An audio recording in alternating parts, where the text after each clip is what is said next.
Cara. Agora, João, intervenha sempre que você achar necessário, tá? Por favor. Claro.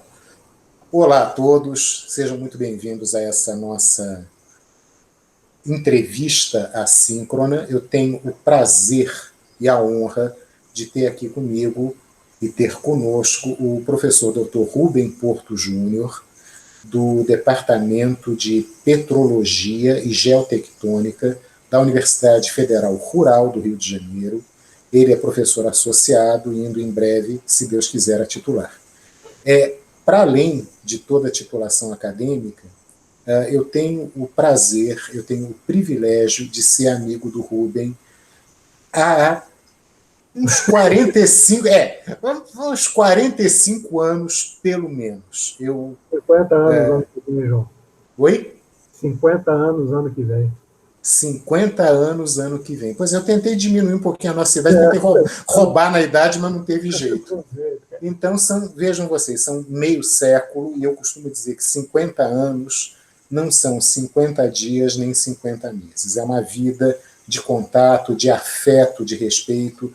O Rubem é uma das pessoas mais carinhosas, mais ternas que eu conheço. Tem um senso de humor imenso, o que também o ajuda na sua árdua tarefa de ser botafoguense e entender que o Botafogo gastou milhões contratando o Honda quando podia ter comprado um Fiat 147 bem mais barato e que talvez desse melhor resultado. Bom, independente disso, o Rubem já fez algumas vezes o caminho de Santiago de Compostela. Neste ano de 2020, com a pandemia, eu acredito que o apóstolo lá no túmulo ficou assim: mas o que aconteceu que o Rubem não veio este ano? Estou sentindo falta de alguém aqui na minha lista do Confere. Ele, então, tem uma experiência muito grande a nos falar sobre aquilo que nós temos conversado nessas nossas aulas anteriores, sobre as igrejas de peregrinação e sobre o caminho, certo? Então, Rubem, meu querido, muito obrigado por ter aceito o nosso convite. A palavra é sua, tenha o tempo que quiser. Fique à vontade. Você está entre amigos, entre pessoas que, mesmo sem te conhecer, já te conhecem, já te estimam muito. Legal, João. Muito obrigado. Obrigado pelo convite. É isso mesmo. Ano que vem, a gente faz 50 anos de mútuo conhecimento, coisa que vem lá da nossos 10 anos de idade, né? Então, é uma história, né? É uma longa história. E eu fico muito satisfeito, João, pelo convite, né? Você sabe que eu sou um cara que eu tento manter a cabeça aberta para uma série de procedimentos, né, profissionais. Eu não sou aquele cara que olha só para aquilo, não sou especialista nisso e vou fazer isso, não.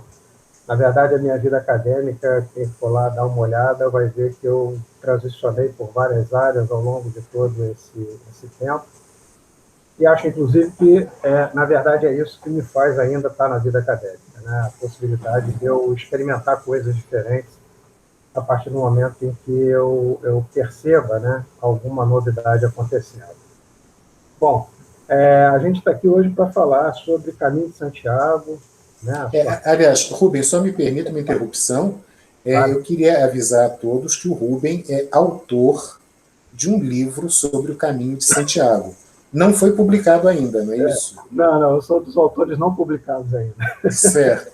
Não quer dizer que não sejam impublicáveis. Não, Você é não, apenas dos impublicados. Eu tive o privilégio de ler em primeira mão grande parte desse material e realmente eu tenho certeza de que vai merecer muita atenção nossa, sabe? Mesmo que nós que não somos da área. Aliás, o Rubem já esteve conosco na FAO, numa palestra sobre a Rua 1º de Março, e é uma pessoa assim, querida. Ele já tem muitos vínculos conosco e agora vai só reforçar mais esses vínculos. Então, Rubinho, desculpa a interrupção. nada, fica à vontade. Então, eu acho que é bom, né, dar uma introduçãozinha de como é que o Caminho de Santiago entrou na minha vida. E ele entrou exatamente pelos motivos mais surpreendentes, né? Pelo reencontro, um reencontro com amigos de infância, não sabe de quem eu estou falando, e especialmente, particularmente meu amigo japonês, sabe Hisao Uehara, e a gente estava fazendo 45 anos de amizade, e eu sugeri a ele que a gente precisava fazer alguma coisa de diferente para festejar isso. Como a gente, naquela época, estava caminhando aí pelo Rio, fazendo umas caminhadinhas de final de semana e tal, foi juntando, né, cara? Foi juntando coisas, e eu falei, porra, vamos fazer o Caminho de Santiago. Coloquei isso para ele surpreendentemente aceitou, se entusiasmou, e depois, né, outros amigos, né, se juntaram, e nós fomos em 5, da primeira vez que nós fomos, em 2016, em maio de 2016. Então, a gente fez o nosso primeiro caminho, entendendo que o Caminho de Santiago, né, preciso ser dito, ele, na verdade, são vários caminhos. Né? Existem pelo menos mais de uma dezena de rotas que levam a Santiago. Né? Oficialmente, eu diria que talvez sejam reconhecidas aí entre 15 e 18 rotas oficiais de Caminho de Santiago. Né? Quando a gente fala em Caminho de Santiago, assim, mais em aberto, em geral, a gente está se referindo ao caminho francês, chamado caminho francês, que é um caminho que começa numa cidadezinha na fronteira da França com a Espanha, chamada Saint-Jean-Pied-de-Port, né? E que no primeiro dia te traz o desafio logo de atravessar os Pirineus, né, para entrar na Espanha. Né? E depois você fica na Espanha o tempo inteiro. Então ele é chamado de francês, mas você só sai da França, na verdade. Na metade do dia você já ultrapassou a fronteira e já está na Espanha. O que nós fizemos, esse é um caminho longo, né? Porque dentro dessas rotas a gente tem rotas que são mais ou menos curtas, outras médias e outras mais longas. Nós optamos, né, por fazer uma rota média, chamado Caminho Central Português. Né? O Caminho Central Português, ele tem seu início na cidade do Porto, né, e vai até, obviamente, a cidade de Santiago de Compostela, fazendo aí alguma coisa em torno de 280 quilômetros, mais ou menos. Esse é um caminho tido como mediano. Existem caminhos de 100, 110, 120 quilômetros, e são os curtos, né? E existem os caminhos mais longos. A Via della Plata, que tem quase 1.000 quilômetros, a Lapuy, que tem 1.400 quilômetros, e o caminho francês, que é o mais tradicional, que são 800 quilômetros. Né? Então, a gente optou obviamente, por uma coisa intermediária, a gente nunca tinha feito isso, éramos um grupo heterogêneo, né? Então, tentamos nos precaver para, pelo menos, chegar ao final do caminho. Né? Seria muita derrota a gente se propor a fazer e não conseguir chegar. Então, a gente foi ali em algo que a gente entendeu que era possível fazer. Fizemos um replanejamento das rotas, colocamos como objetivo nosso andar de 20 a 22 quilômetros por dia, portanto, fizemos o caminho aí em 14 dias. Paramos no meio do caminho, 2 dias para recompor, descansar e tal. Enfim, criamos para a gente o nosso caminho. E por que nós fizemos assim, João, o pessoal que está assistindo? Porque, na verdade, os motivos que nos levavam eram diferentes dos motivos que transformaram o caminho de Santiago, né, num caminho de peregrinação tão importante. E os nossos motivos não eram motivos religiosos, digamos assim. Né? Nós fomos para Santiago fazer o caminho não com o espírito da peregrinação, mas sim com o espírito da celebração. Eu sempre insisto em deixar isso claro. A gente foi celebrar a vida, a gente foi celebrar a amizade, a fraternidade que unia aquelas pessoas e tantas outras que, na verdade, estavam representadas naquele grupo e que não estavam com a gente ali fisicamente. Né? Então, não foi um caminho, digamos assim, né, um olhar da peregrinação, da religiosidade. Até porque, dos 5 do grupo, 2 são ateus, né?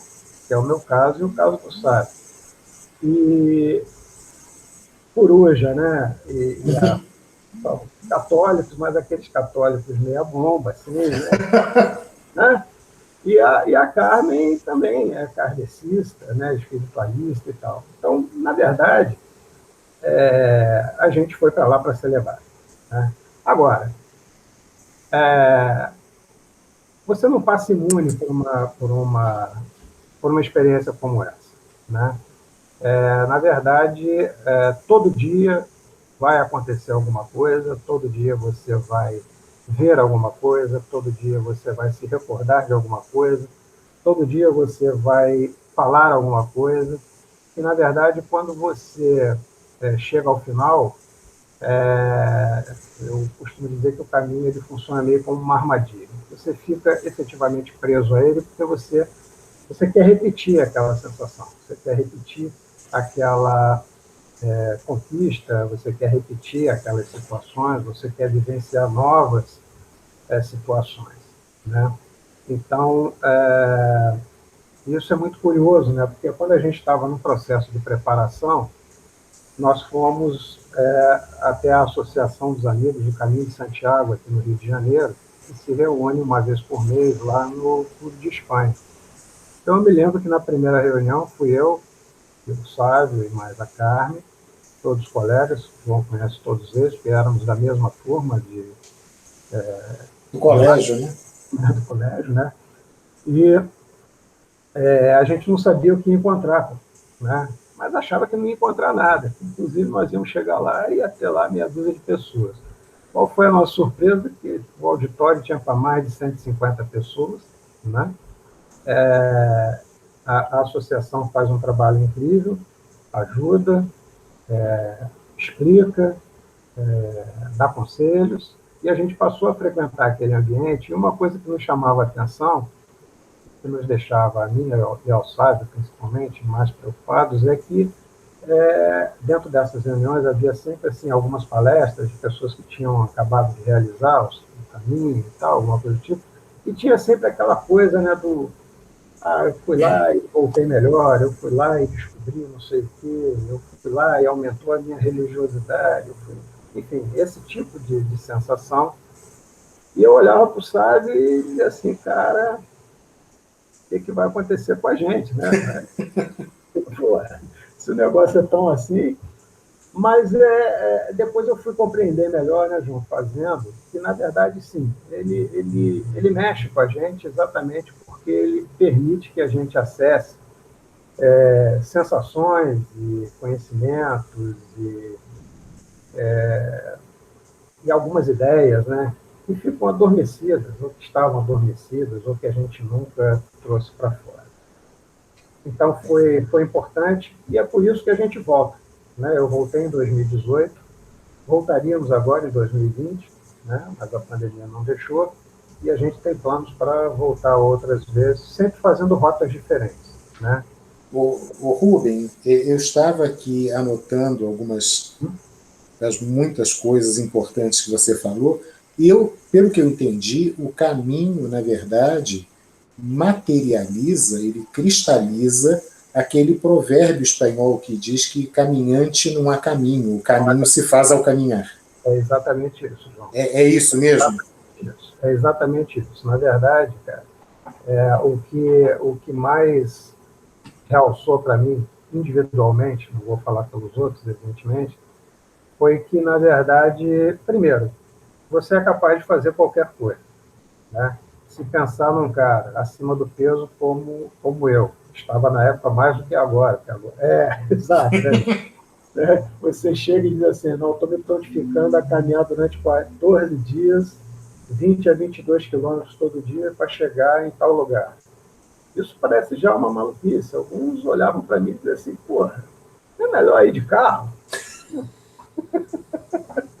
Né? Vai chegar no mesmo lugar, vai parando, né? Eu falei, eu já até tinha ido de carro uma vez, né? Quando eu estava em Portugal, eu fiz para conhecer a catedral, mas na verdade não é isso. E aí essa é a primeira coisa, a gente vai construindo o caminho todo dia. Essa que é a grande verdade, sabe? Todo dia você vai ouvir uma frase, todo dia você vai ver um monumento, todo dia você vai tocar na história, e você sabe o quanto isso para a gente, né? Para a gente que eu estou dizendo, você, isso é importante, né? Isso, tocar no miliário romano, sabe? É algo notável, atravessar uma ponte romana que você sabe que os romanos passaram por ali para conquistar o mundo. Rapaz, se isso não emocionar você, se isso não te trouxer algum tipo de sensação boa, eu não sei o que vai trazer. Né? Eu não sei o que vai trazer. Então, o fato de você estar andando e outras pessoas estão lá caminhando também por motivos que talvez não sejam como os seus, em línguas completamente diferentes. Eu tenho anotado aqui no meu caderninho, João, nesse primeiro caminho, eu cruzei com pelo menos 21 peregrinos de países diferentes. Né? Eu cruzei com muitos outros peregrinos, mas 21 nacionalidades diferentes cruzaram o meu caminho. Né? Então, e aí você tenta se aproximar dessas pessoas, tenta saber por que elas estão ali, por que, né? Elas também querem saber por que você está ali. Então, você vai criando, né, vai criando uma história ao longo do caminho. Né? Ele vai se criando, ele vai se formando todo dia. Isso é fato. Acho que, na verdade, você forma o caminho dentro de você e você forma a sua história no caminho, né? Exatamente, claro. No final das contas, a pergunta, né, que eu me fazia nessas reuniões era até onde eu ia voltar diferente. Né? Isso é sempre uma... Eu digo para você que, na essência, eu sou o mesmo cara, mas eu tenho compreensões distintas. Pois é. Mas eu tenho compreensões distintas de muitas coisas pontuais da minha vida. Né? Isso foi muito importante para mim nesse aspecto. Né? Uma coisa que me incomoda até hoje, que eu ainda não consegui trazer para o jeito que eu quero, por que lá eu sou tão paciente e aqui eu sou tão impaciente? Né? Sabe? É um exercício interessante você fazer isso. Né? Olha que eu acho que isso é um convite para que eu vá fazer o caminho. Eu acho que todos deveriam tentar fazer o caminho. Eu acho. Se isso funcionar comigo, meu amigo, Ô, João, vamos atribuir já mais um milagre a Santiago. É o que eu falo. Você, às vezes, acha que passou imune, mas não. Você, algum tipo de transformação, nem que seja uma coisa pequena no seu dia a dia, isso vai te modificar. Tá? O fato de eu ter me proposto 2 anos depois, 3 anos depois, na verdade, de ter realizado, escrever sobre isso, eu acho que mostra bem digamos, essa mudança. Foi uma necessidade, eu diria, né, de eu tentar verbalizar, né, através da escrita, aquilo que eu tinha sentido, dizer para as pessoas, ó, um cara como eu, desprovido de religiosidade, pode, né, digamos, vivenciar essas coisas, qualquer um vai poder. Né? Então, o caminho ele tem esse aspecto meio, não vou chamar mágico, eu não gosto muito da palavra, mas essa coisa mais ampla, né? Agora, ele é também outras coisas, né, João? Ele é um exercício físico, né? Por vezes você tem que ter uma mente forte para prosseguir, porque o mais fácil é você parar e chamar um ônibus, um táxi, ou, enfim, um cavalo, ou qualquer coisa. Chama o Uber, chama o Uber. Chama o Uber, exatamente, né? Então, também é um exercício mental de consciência da sua força interior, da sua vontade de realizar alguma coisa. É um caminho pela história, como eu falei, né? E é uma história que vai desde os tempos imemoriais, desde 2, 3 mil anos, até a história atual. E ela está contada nas igrejas, que a gente vai falar daqui um pouquinho, nas pontes, nos miliários, nos totens, né, nas cruzes indicadoras, enfim, todo aquele conjunto, né, de história milenar, né? O caminho está ativo há quase 2 mil anos. Então, você tem várias visões, né? Várias visões que você pode. Tem a gastronomia, óbvio, tem, né? Tem um bom vinho, né? Mas, antes de tudo, para mim, tem a convivência com as pessoas. Né? Isso foi a coisa mais importante para mim. E, assim, é legal dizer também, João, que o caminho, como eu falei, ele tem essa história milenar, né? E ele era efetivamente um caminho de peregrinação católico, né? Que ainda é, óbvio, né? Muito importante, né? E ele tem alguns ritos associados a isso, né? Então, tem algumas coisas que caracterizam, né, o caminhante. Eu não vou usar o termo peregrino, porque ele não se encaixa exatamente para mim, né? Mas eu fui um caminhante junto com todos os demais, né? Que é, por exemplo, a simbologia da concha de eira, né? Que todo peregrino usa, todo caminhante carrega pendurada, né? Mostrando que ele está fazendo o caminho, né? Isso. A cruz, né? A cruz, é outro símbolo. Não sei como é que fica melhor, né, na assim tela. fica melhor, que é outro símbolo importante também do caminho. E é interessante, né? Porque aí você vai tentando resgatar o porquê que essas coisas são tão simbólicas, né? A concha, por exemplo, a ideia são duas. A primeira é que ela servia, né, para, primeiro, te identificar como alguém que estava caminhando em direção à Compostela, mas em função disso, as pessoas ao longo do caminho, muito espaço nos tempos, né, mais antigos, te davam de comer na concha, ou seja, aquilo que você conseguia pegar com a concha era o alimento que alguém cedia para você. Ao mesmo tempo, a concha era o teu copo, né, na fonte, para você se abastecer de água.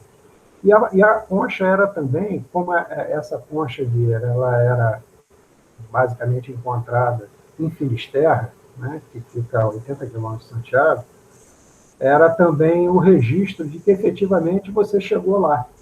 Ou seja, o cara chegava em Santiago, ia até Finisterra para pegar essa concha e levar de volta para dizer, olha, eu tive lá, está aqui a concha que prova que eu tive lá. Então, essas questões, elas são muito interessantes, né, na relação com o caminho também. E, aliás, é muito interessante, Rubem, lembrar que o próprio nome Finisterre era do conceito, né, romano e depois visigodo, hispânico, de que ali era o fim da Terra, era o fim do mundo. Né?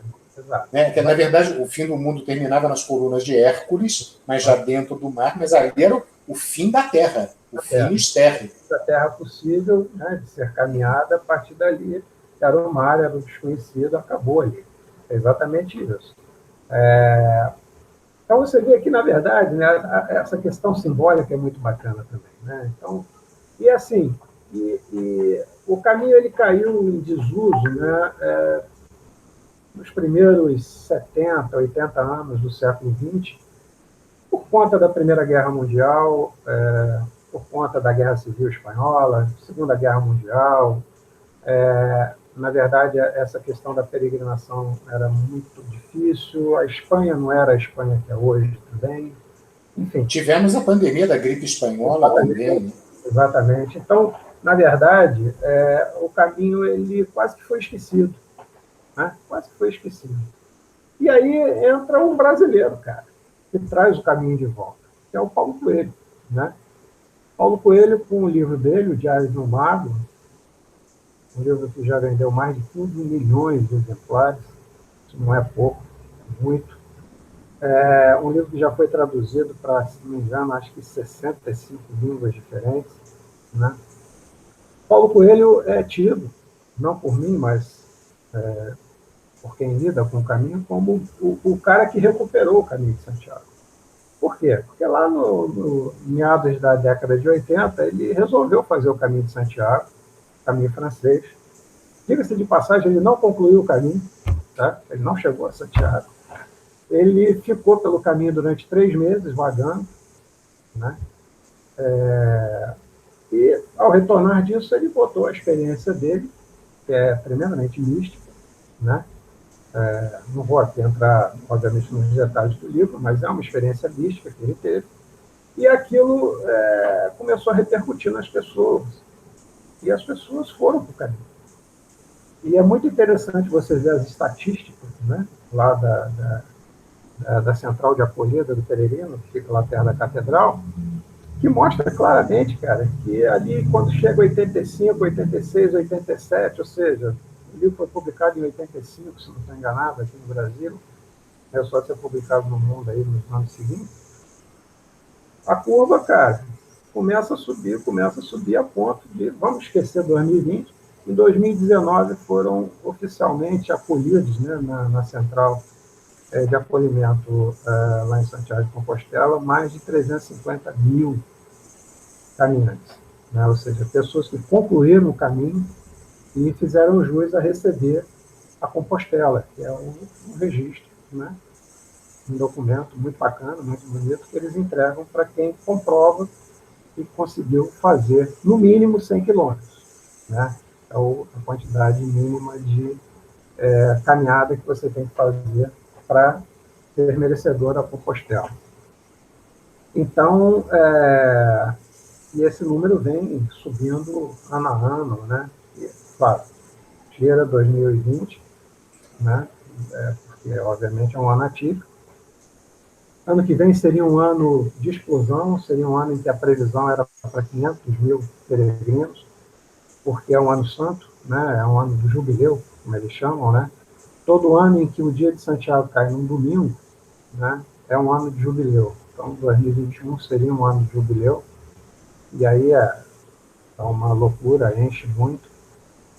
Não sei como é que vai ser, acho que não vai ser, ou pelo menos não vai atingir nem de perto, né, aquilo que estava sendo previsto. Mas, enfim, então, a partir da final da década de 80, 90, o caminho volta a ter importância, e essas rotas, como eu falei, né, muitas rotas antigas começam a ser recuperadas, como as rotas de Portugal. Né? Portugal hoje conta com 3 rotas reconhecidas, né?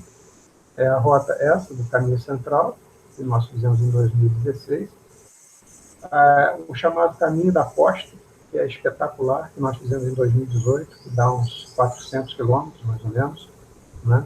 Nós saímos de Coimbra, saímos então um pouquinho mais para trás. E esse outro que nós não queríamos fazer esse ano, que é o Caminho da Interior, né? É o mais rústico deles todos. Todo mundo diz que também é o mais difícil do ponto de vista, né, do apelo físico, apesar de ser um caminho de 230 quilômetros, que é chamado Caminho do Interior, ou Caminho da Geira, né, vai pela parte mais interna de Portugal. E os demais, o Caminho Francês, o Caminho da Costa Espanhol, a Via de la Plata, Caminho Primitivo, o Via de l'Epuy. Tem gente que sai desde Lourdes, na França, e vai até lá, dá 1.500 quilômetros, enfim. Tem gosto para tudo, né? Tem N possibilidades. Nós fizemos o Caminho Central, portanto, em 2016, éramos 5, em 2018 éramos 3. As meninas não foram só eu, o Sábio de novo e o Coruja, né? Fizemos aí esses 400 quilômetros do Caminho da Costa, que foi excepcional, porque nós incorporamos algumas coisas muito bacanas, né, João? Primeiro, existe uma chamada via espiritual, né, que sai de Pontevedra e que nós resolvemos fazer dessa vez. Pontevedra já é na Espanha, e é um lugar fabuloso. A gente é uma serra muito pesada de subir, mas a gente chega à Armenteira, tem um mosteiro absolutamente desconhecido para a maioria das pessoas. Isso é outra coisa também que chama assim, a mim, né, muita atenção, né? É de você estar em lugares e poucas pessoas estiveram, né? Então, um mosteiro, por exemplo, de Armenteira, que é belíssimo, belíssimo, belíssimo, é um desses locais. Se você fizer uma enquete entre as pessoas que fazem a peregrinação, eu diria que nem 1% já ouviram falar do mosteiro de Armenteira. É uma rota muito pouco utilizada. E depois a gente desce a serra por um lugar magnífico chamado Rota d'Água, que é uma floresta úmida, belíssima também, um negócio realmente fantástico, cara, é algo notável mesmo. E depois, logo a seguir, nós já tínhamos atravessado o Rio Minho de barco, né? Mas depois nós fizemos a rota, e a lenda, né, eu vou tratar isso como algo lendário, a rota que teria sido seguida pelo barco que levou o corpo do apóstolo até o território espanhol, subindo, né, o rio Ula. Né? E nós fizemos essa rota de barco, que é o único, a única rota de peregrinação marítima que existe no mundo. Porque você faz ela de barco e você tem 7 pontos de paragem, né, 7 cruzeiros, né, que vão indicando o caminho ao longo da subida desse rio até você chegar na cidade de Padrão. Né? E, diz a lenda, foi onde a barca que trouxe o corpo do apóstolo teria aportado. Né? Depois eu vou mostrar, você vai me permitir mostrar umas imagens? Tem Por imagens. favor. São bem legais. Então nós fizemos, esse foi muito legal porque a gente misturou, né, lugares belíssimos, né, andar pela costa é sempre bonito, mas com serras lindas, com barco, com essa subida de barco frio, que eu nem te conto. O barco saía às 6 horas da manhã, um dia que estava chovendo, rapaz. A gente achou, quando nós chegamos, achamos que era um veleirinho que tinha lá parado, falou, opa, pelo menos a gente vai lá dentro. É nada, era um bote, cara. Aí o bote com aquele vento na cara, a ponto do cara parar num certo momento para servir chá quente, só para ele do tempo. O Rubem, e aliás, me parece que vocês assim só têm as opções extremas de clima, né? Ou você pega o frio congelante, ou você pega aquele calor calcinante do verão espanhol, né? O clima é um problema. Você tem que balizar muito bem quando você vai, cara. No verão é um calor infernal. Né? É um calor infernal, principalmente para quem está fazendo ali o caminho francês, né? Que você passa na parte das recetas, né? Que eles chamam, que é um deserto, na verdade, aridez total. Ali você chega a 45, 46 graus no verão, fácil, né? Muito fácil. E o inverno é um frio danado, então você tem que ir na primavera ou no outono. A gente tem optado por ir no outono. Né? A gente fez um monte de teste meteorológico, então deu tudo errado da primeira vez. Né? Choveu praticamente o caminho inteiro. Dos 14 dias que nós caminhamos, 10 nós caminhamos com chuva. Né? Só os 2 primeiros e os 2 últimos não choveu. Já na segunda vez, quando a gente atrasou um pouco, a gente foi mais para o final de maio, aí nós já pegamos dias mais legais. Pegamos só 2 dias ou 3 de chuva, uma caminhada de mais de 20, e as temperaturas estavam agradáveis, estavam boas né, para você progredir na sua caminhada. Então, finalzinho de maio, início de junho, vem se mostrando para a gente o período mais agradável. Muitos falam que desculpa, eu falei outono, não, é primavera, né? Primavera. Porque a gente tem que ver. Mas o outono lá, né? Parece que assim, a partir de final de setembro, início de outubro, também é um período legal. Mas fora isso, são extremados. A ponto de você ter uma ideia, o caminho francês ele é fechado, né? É fechado agora, já está fechado. Ele fecha normalmente o francês, que eu digo assim, a primeira passagem dos Pirineus. E a quantidade de neve que cai é tão grande que os serviços de resgate, eles só vão, se você, quer dizer, é um proibido entre aspas, né? É um não recomendado, está fechado. Agora, você pode ir, aí você está por sua conta e risco. Se acontecer alguma coisa com você, você não tem a segurança espalhada lá, e se você conseguir fazer contato, o pessoal da equipe vai, mas você vai pagar por isso. Né? Teve uma brasileira 2 anos atrás que acabou na cadeia, porque não tinha dinheiro para pagar e cobraram 8.000 euros, né, pelo resgate de helicóptero dela, que ela ficou atolada lá na neve e ela acabou pegando lá uma cana. Mas... Quer dizer, o Rubem, de certo modo, então, é semelhante ao que acontece no Everest também, quando as autoridades nepalesas fecham, né? E agora, realmente, eu não sei te dizer se no Everest, também confesso, nunca tive a menor vontade de subir aquilo. né? Mas eu não sei se ocorre como no caminho francês de, não, você pode por sua conta e risco, ou se realmente fica interditado. O Everest fecha. Fecha mesmo, né? Fecha mesmo. Até pela proporção do risco, né? Exatamente, exatamente. Na verdade, eu, diferente de você, eu nunca quis subir o Everest, mas eu sempre tive vontade de fazer o trekking, né, que leva até o Campo Base. Então, eu acompanho um pouco disso. Lá fecha mesmo, lá não há condição. Não, olha, eu confesso a você, eu tinha esse desejo até ler aquele livro No Ar Rarefeito, do John Krakauer. Aí eu falei, não, muito obrigado, Teresópolis com 700 metros de altura e linha de ônibus funcionando, tá ótimo, deixa quieto. Eu acho que é assim mesmo, a gente tem que achar onde é que estão os nossos limites, né, cara? Pois é. Não tem jeito. Mas assim, ali nos Pirineus, a parte alta, né, você chega a 2.400 metros, né, então é bem frio e muita neve. Eventualmente você tem mais de metro de neve acumulada, em Roncesvalles, né, que é na descida também acumula muita neve, então é perigoso. Há uma rota alternativa, que é a chamada rota napoleônica, que ao invés de você subir e descer os Pirineus, você o contorna, né? Dá para fazer de carro essa, inclusive. Mas todo mundo gosta de fazer a rota tradicional, né? Mas aí ela fica fechada, mas é aquilo, você vai. Se der um azar, você vai pagar pelo seu erro, e vai pagar caro. Né? E esse contorno dos Pirineus também deve aumentar bastante aumenta. o percurso. Né? Mais longo. O percurso se torna mais longo.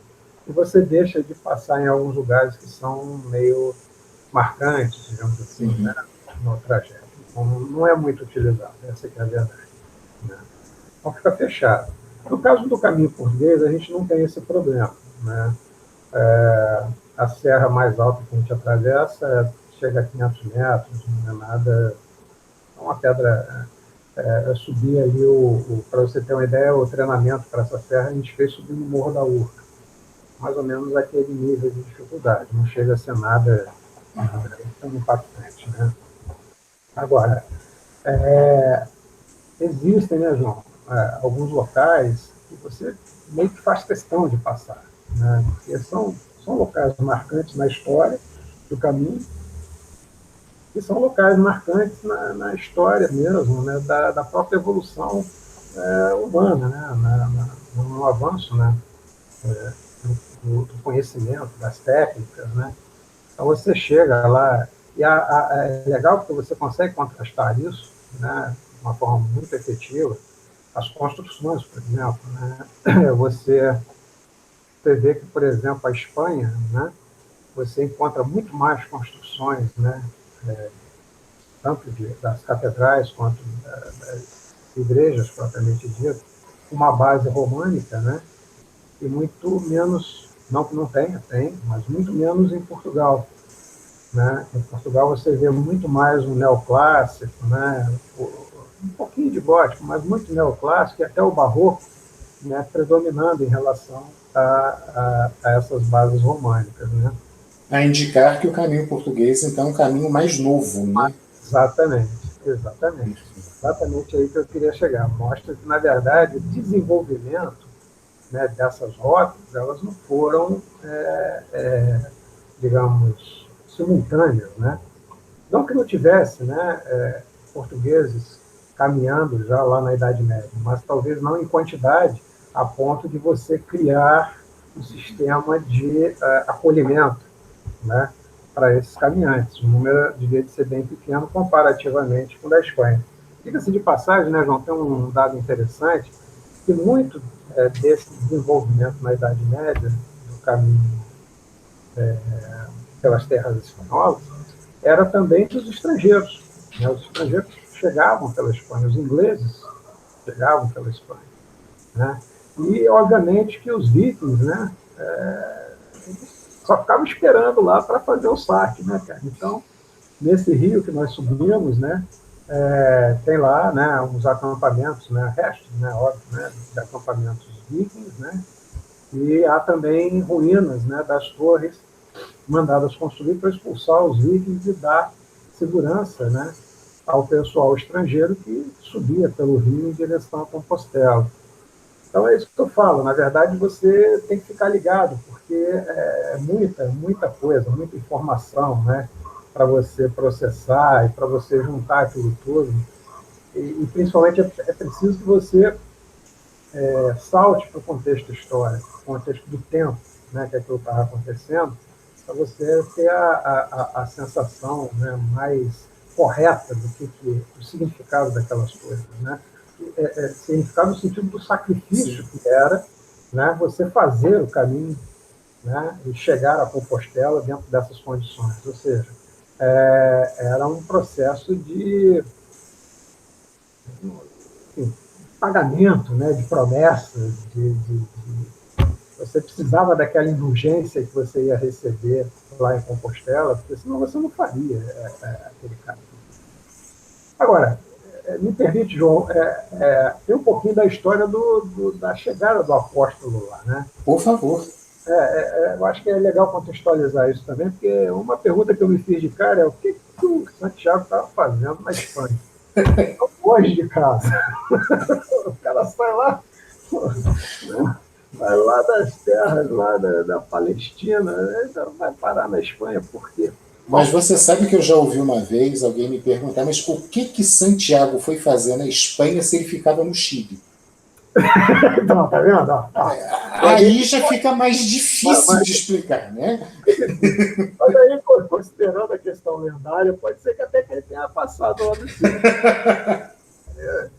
Mas, Mas, por favor, vamos lá. a história do Santiago é o seguinte: Santiago era um apóstolo muito próximo a Cristo, né? Pelos escritos bíblicos, né? Ele era um cara muito próximo de Cristo e era um dos mais efetivos apóstolos no sentido da defesa do cristianismo, né? E da divulgação do cristianismo. Da divulgação, às vezes, em positivo, né? Tipo assim, ó, o outro cai dentro do outro, vai sofrer aí alguma consequência. Né? Tem algumas passagens na Bíblia que eu me predispus a ler exatamente para tentar entender um pouco mais isso. E então ele era o apóstolo mais, digamos assim, brigão, né? Ele era o cara que, se falasse mal de Jesus, ele já tomava a frente e dizia, olha, comigo tu vai se ver. Enfim, então ele era o esquentado lá do grupo. Lembrando que existiam dois apóstolos Tiago, né? Esse que a gente está falando é o Tiago maior, né? É maior não porque ele fosse maior em tamanho, não sei se ele era maior em tamanho, mas é porque ele era mais velho, né? Então ele chamava de Tiago maior.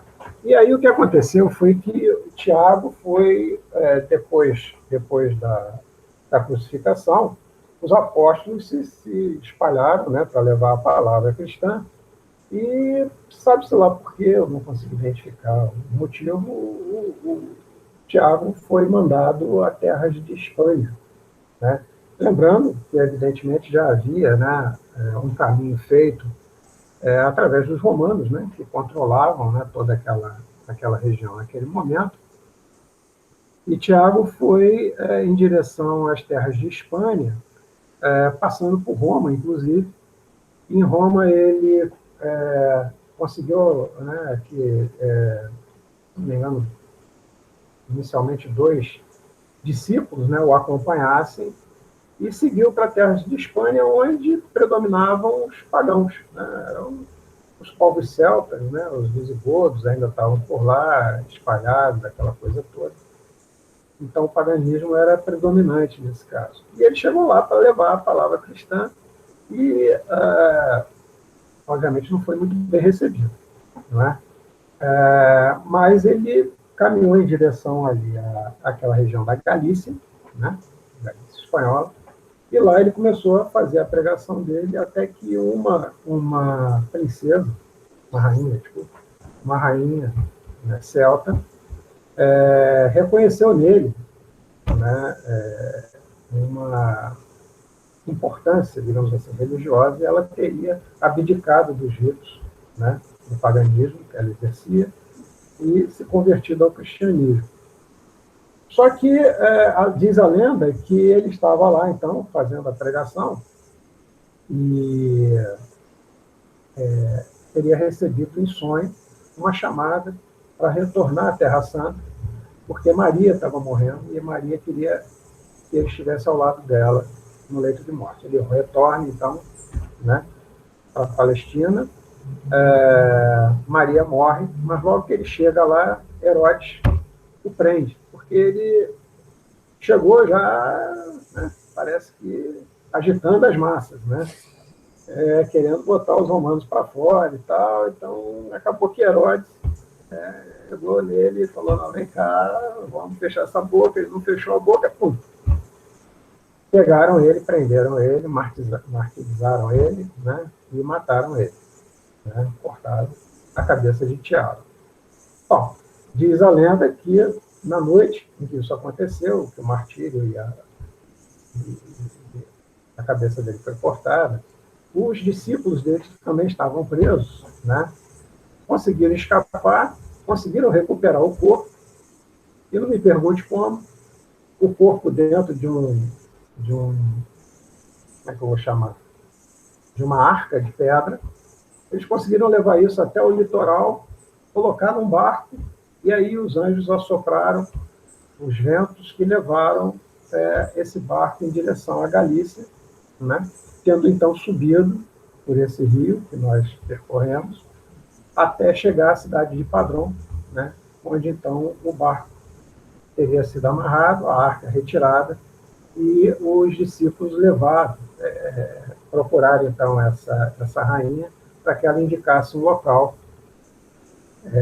onde o corpo de Tiago seria então sepultado em terras galegas, porque a princípio os apóstolos eram sepultados nas áreas aonde eles haviam pregado.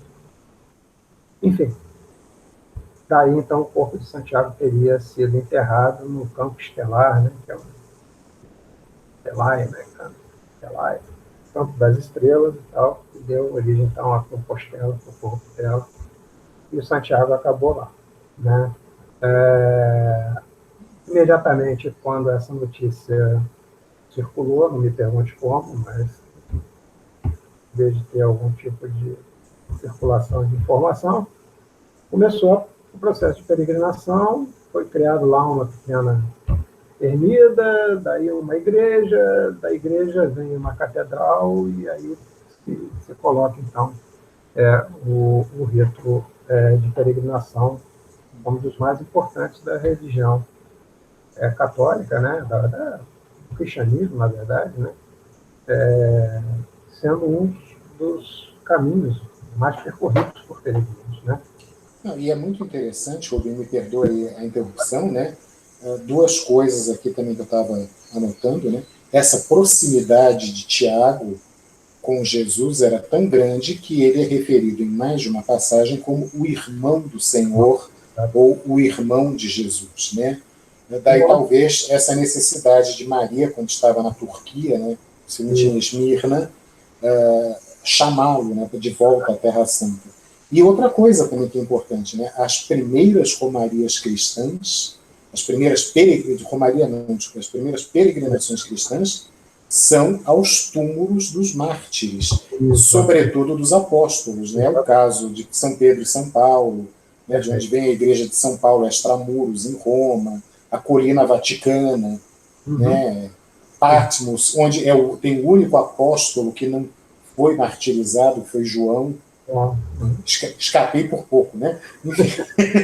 Mas, enfim, lugares de peregrinação, eu acho que isso aí está muito bem amarrado, assim, até nessa história que mistura lenda, tradição e história, né? Bacana.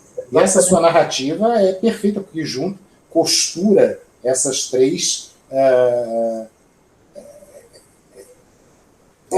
vertentes, né? Essas três vertentes. Elementos que compõem a história, na verdade, né? Perfeito. E um dado interessante também, João, o único relato de morte, né, de registro, né, de registro de morte de apóstolo encontrado na Bíblia é do Tiago. Né? Teve Estevão também.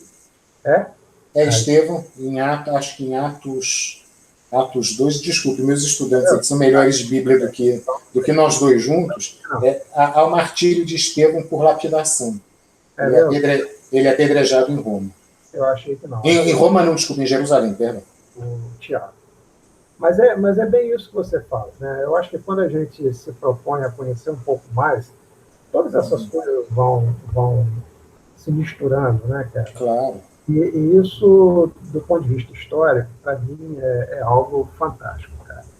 Então, assim, eu digo para você, João, eu acho que quem tem a possibilidade devia pensar em fazer pelo menos um trecho, né? Porque, e assim, os caminhos principais, as rotas principais, elas estão sinalizadas. Há livros também, se você quiser levar o livro. Hoje em dia tem aplicativo para você não se perder, né?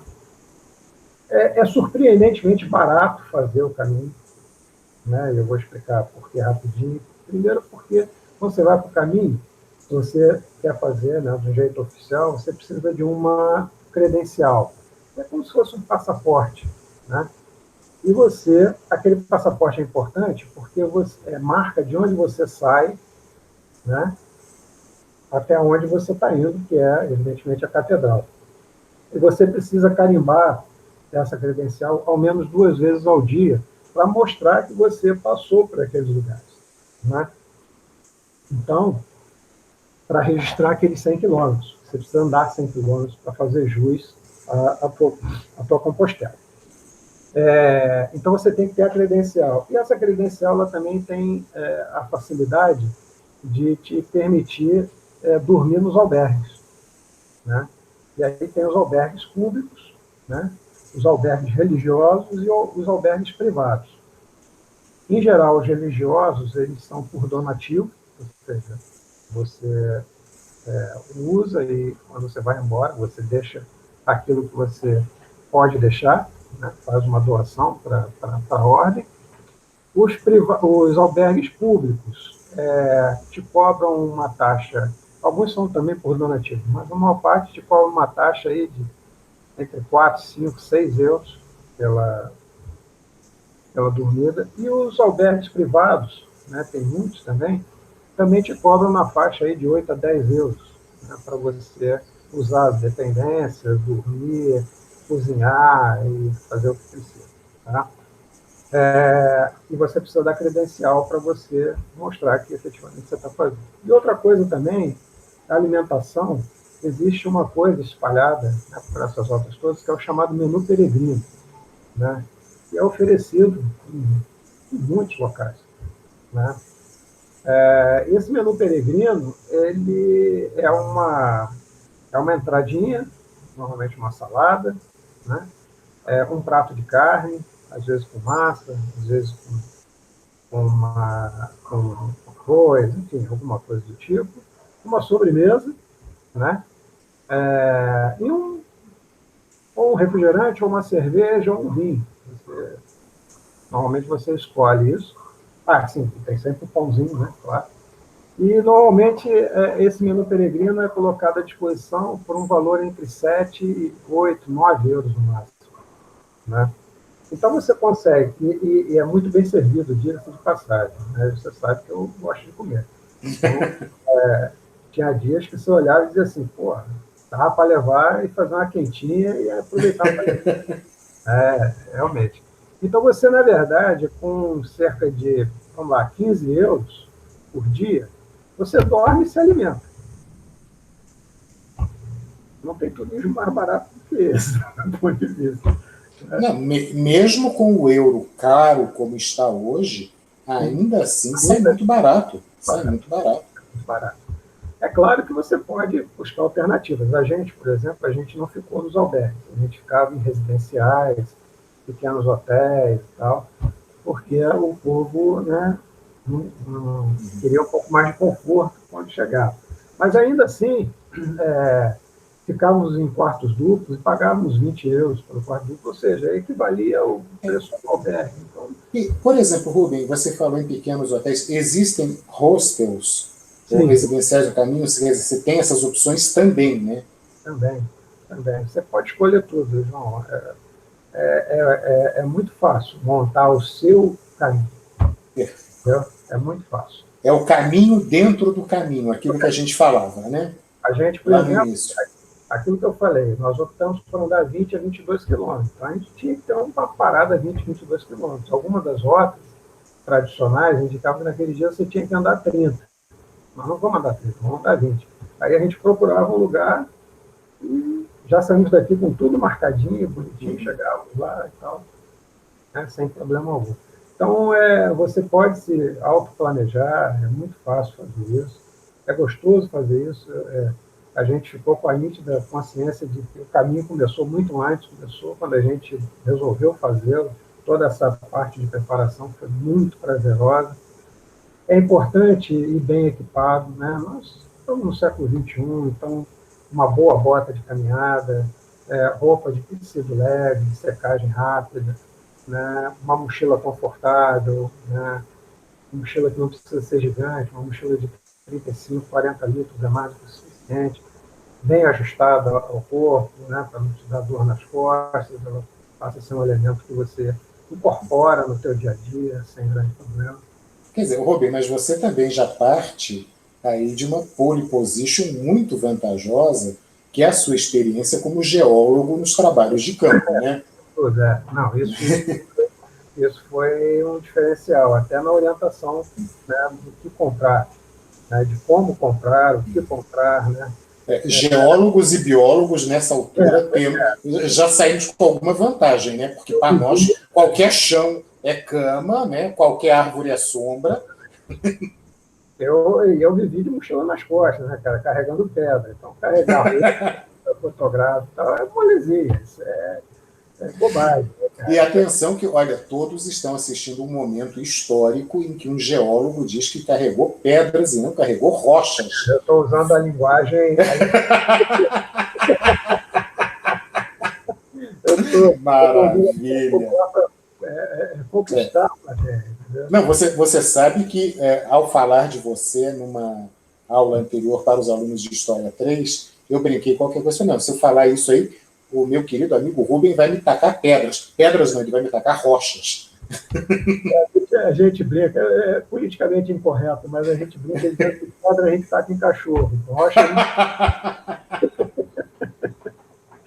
Aliás, os cachorros podem ser um problema no caminho. Né? É mesmo? Tem uns perros lá que às vezes.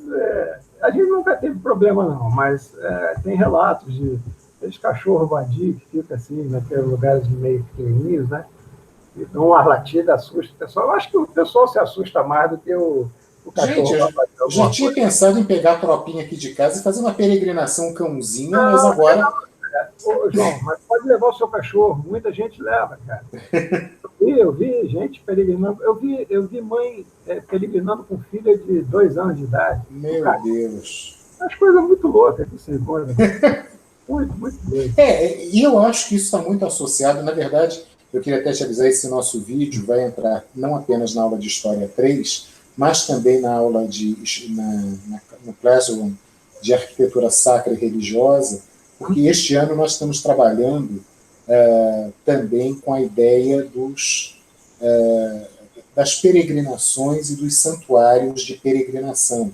Então, claro, nós temos esse consagrado, que é o de Santiago de Compostela, podemos pensar no Padre Cícero, mas também nós vamos trabalhar com aqueles menos populares, menos conhecidos, desculpe, como Jesús Malverde, no México, La Santa Muerte, né? Enfim, coisas que trazem peregrinação. Então, é muito interessante você pensar nisso, quer dizer, nas motivações que levam as pessoas. Quer dizer, no seu caso, foi inicialmente uma motivação de celebração de vida, de amizade, de alegria, mas eu acredito que no caso dessa mãe aí carregando uma filha de 2 anos, tenha sido possivelmente alguma promessa, né?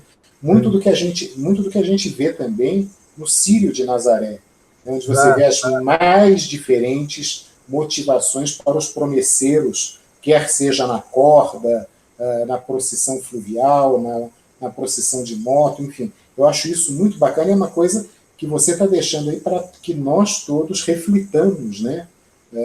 Na motivação do caminhante ou do peregrino. É muito importante deixar claro, né, que, para mim, pelo menos, pouco importa o motivo. importa o fato do cara estar lá. Se ele está lá, seja lá por um motivo que for, significa que em algum tipo de coisa nos une ali naquele local. Né?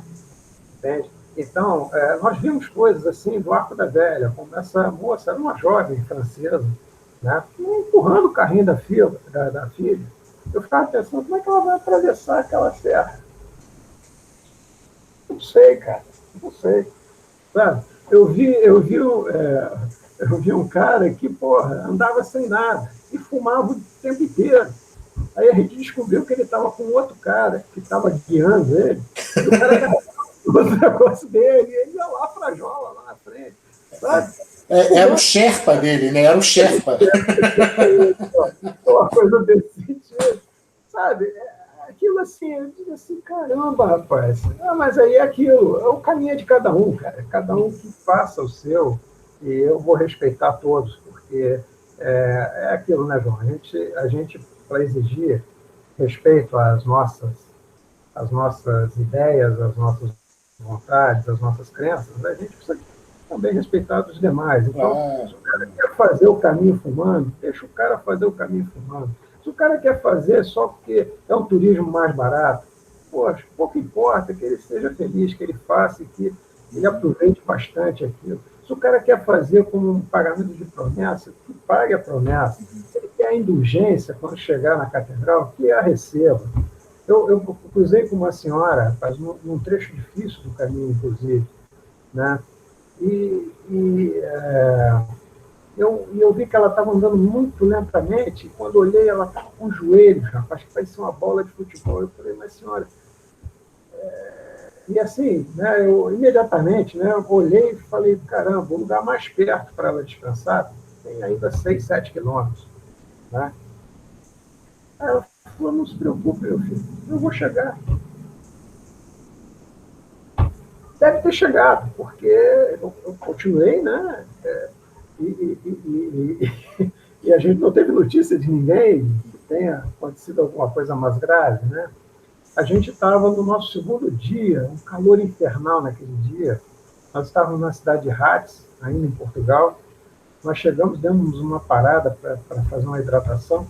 Aí lá no cantinhozinho tinha uma senhora, né? E eu, sabe, né, João, não resisto, eu fui lá, né? Fui lá falar, perguntar se estava tudo bem. Era uma senhora australiana, de 78 anos de idade. Né? Ela estava vindo caminhando desde Lisboa. Né?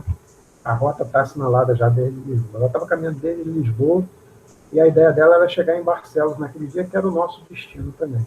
Só que ela estava se sentindo mal, por conta do calor e tal, e ali naquele local tinha um abrigo, tinha um albergue, e ela tinha optado por parar o dia dela ali e ficar ali no albergue. Né? Então eu conversei um pouquinho com ela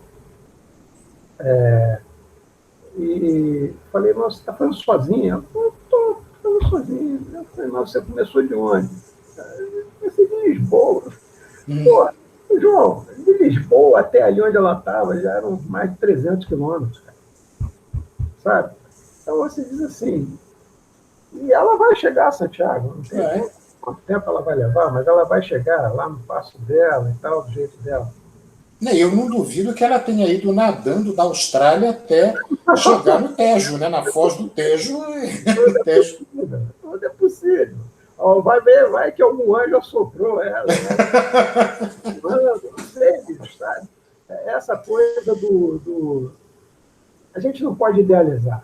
Porque não há um caminho. Há um caminho próprio de cada um, né, cara? Eu acho que essa é a grande sensação que você sente quando você entra na Praça do Obrador. A Praça do Obrador é a grande praça em frente à Catedral de Compostela. Você chegar ali por volta das 10 da manhã e se colocar como observador deve ser uma coisa fascinante. Eu ainda não fiz isso, mas ainda pretendo fazer um dia. Porque às 10 horas da manhã, possivelmente, a praça ainda está meio que vazia ou está só com aquele turista do ônibus, né? O cara que vem e tal, tira foto e vai embora. Não tem peregrino. Mas existe, todos os dias, é celebrada a missa do peregrino, né? Ao meio-dia, na catedral. Tá? Então, todo mundo se esforça para chegar, né, à catedral antes do meio-dia para participar da cerimônia. E aí, João, eu vou te falar, é aquilo, eu, de novo, insisto, não sou religioso, mas eu acompanho os ritos, entro em todas as igrejas, procuro conhecer, procuro estudar, procuro saber de tudo que eu posso, me envolvo, respeito profundamente, e é impossível, cara, você não ficar tocado por uma situação como aquela, principalmente se você faz parte daquilo. Independe de religiosidade. Aquilo É, ali é a irmandade, cara, é a fraternidade, é, a, é, a, é a comunhão, na sua expressão mais, digamos, mais bonita, eu entendo. Porque não, você está se juntando. e é uma sensação de pertença, né, Rubem? Quer dizer, Exatamente, cara. quando está sendo celebrada a missa do peregrino, você diz, eu faço parte Eu faço disso. parte disso. Exato. E acho que Exato. isso é uma sensação Eu sou, cara, inigualável. e assim, eu sou um cara sortudo, né? Você sabe, eu não reclamo da vida, né? Para mim está sempre tudo certo. Mesmo quando dá errado, eu sei que no dia seguinte eu vou fazer melhor. Eu entrei na Catedral de Santiago de Compostela 4 vezes na minha vida. Uma de carro, a turismo, né, fazendo turismo, e as outras 3 caminhando, sendo que uma vez foram no mesmo dia entrei 2 vezes. Eu não sei se você sabe, tem a cerimônia do Botafumeiro, né, Isso. da Catedral. O que é o Botafumeiro? É um incensário enorme, um incensário de quase 1,5 m, 1,70 m, né?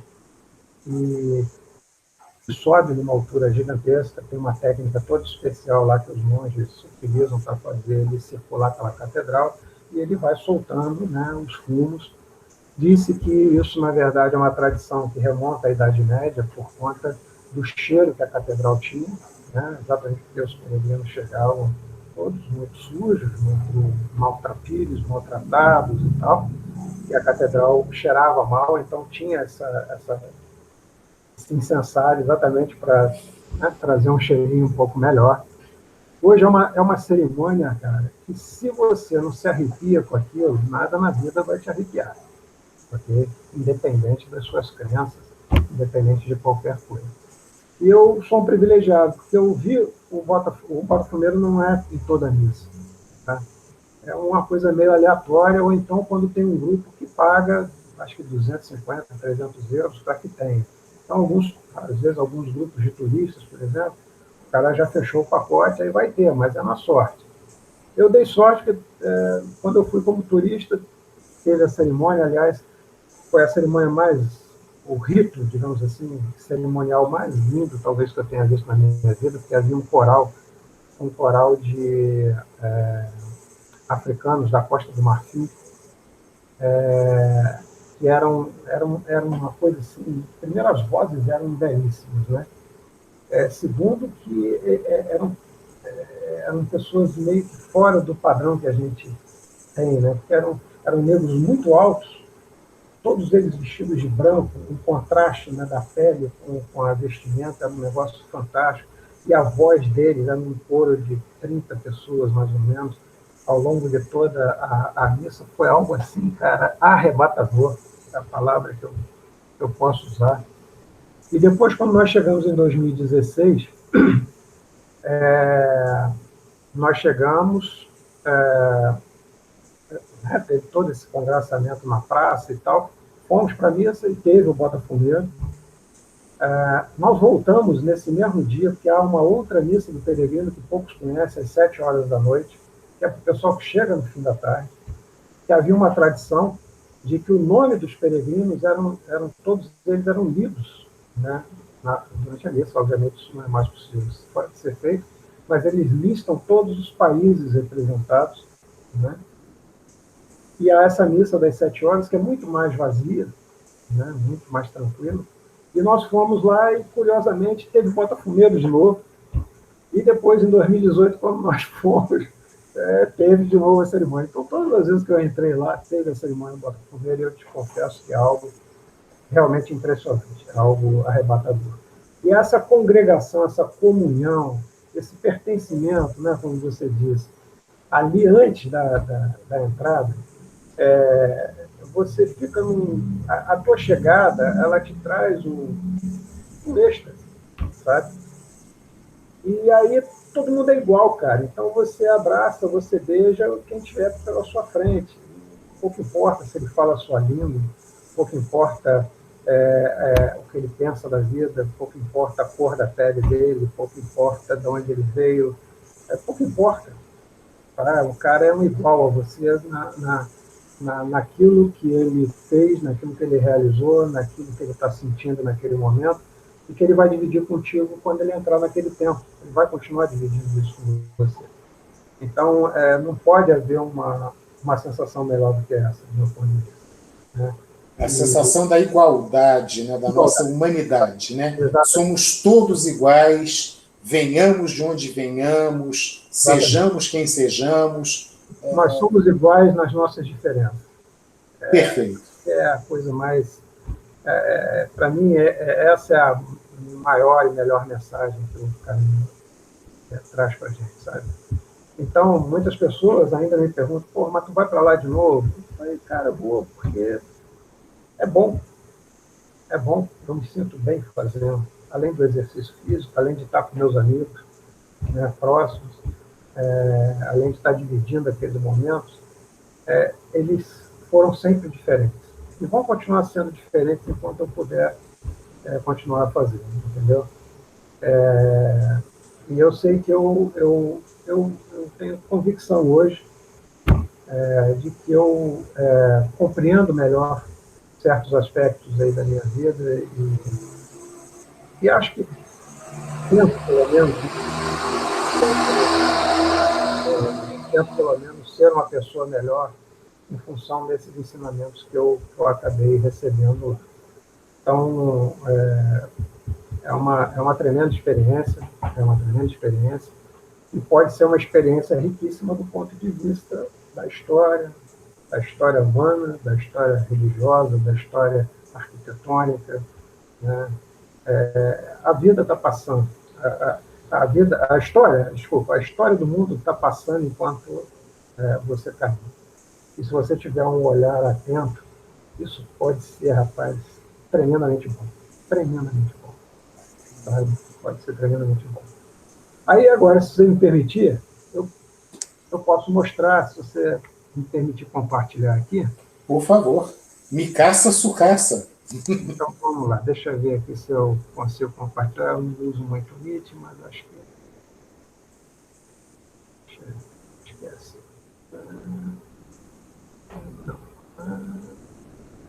Cadê aqui, João? Compartilhar tela, apresentar agora.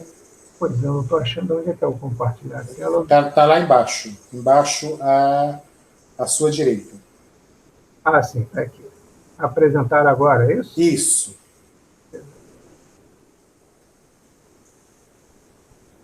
Aí aqui uma janela, né? Deve ser. Uma janela, exato. Ótimo. Você está vendo? Até agora não. Agora sim. Agora sim? Opa, tá aí. E agora? Melhorou, tá perfeito. Tá bom? Então eu vou passar aqui rapidinho, tá, João? Mostrando alguns aspectos da arquitetura, afinal de contas, né, a gente também combinou de falar um pouco disso, desde o porto até a chegada em Compostela, né? O Porto é uma cidade muito rica, né, cara, no sentido de você ter igrejas belíssimas, tanto na sua parte externa quanto na sua parte interna. Né? Então, aqui tem alguns exemplos, né? A igreja de Santo Ildefonso, né, e a igreja dos Congregados, né, que usa a azulejaria portuguesa, né, que traz um diferencial super bacana, né, para as igrejas portuguesas. Né? Isso não é muito comum da gente ver fora de Portugal. E, no caso aqui, igrejas, né, do século XVIII, século XVII, né, mas já ali naquele período que vai, né, sei lá, do neoclássico, do barroco, uma coisa desse tipo. Mas são estruturas muito bacanas. E é interessante essa azulejaria como característica das igrejas portuenses mesmo, né? Porque em Lisboa você já não vê tanto, né? Mas no Porto é... Desculpe te interromper. Vamos lá, então. Vamos lá. Não, corretinho. Exatamente isso. E é muito interessante um aspecto, né, porque você pode pensar que a azulejaria vai contar uma história bíblica. Não. Aqui ela está contando a história da fundação de Portugal, por exemplo. Né? É muito bacana isso, quer dizer, a utilização, digamos assim, como se, a lateral da igreja é um mural, né, para representação histórica, né, da nação. Então, é fantástico isso. Isso aqui também é no Porto, né, que é a Igreja da Misericórdia, se não estou enganado. São todas elas, então, desse período, século XVII, né, 16, final do século XVI, início do século XVII, alguma coisa do século XVIII. Aqui uma igreja que é icônica, né, lá no Porto também, né, e é uma coisa fantástica, né, porque a igreja dos clérigos, né, essa aqui é a Torre dos Clérigos, então você parece coisas aí distintas, né, aquela de frente, aquela olhando de trás, e é uma construção que foi reformada recentemente, né, então o interior dela está muito bonito. É algo também aí associado, né, aos anos 1700, né, o século XVIII. Tá? E aqui a gente chega no nosso ponto de partida, João. Nós partimos da Catedral, da Sé Catedral do Porto, né, que é uma igreja românica, né, de base românica, né, uma igreja fortaleza, né, como a tradição românica impunha, né, e que, evidentemente, passou por reformas, né, e foram sendo agregados elementos depois, ao longo do tempo, elementos associados ao arquitetura gótica, neoclássica, né, e até barroca.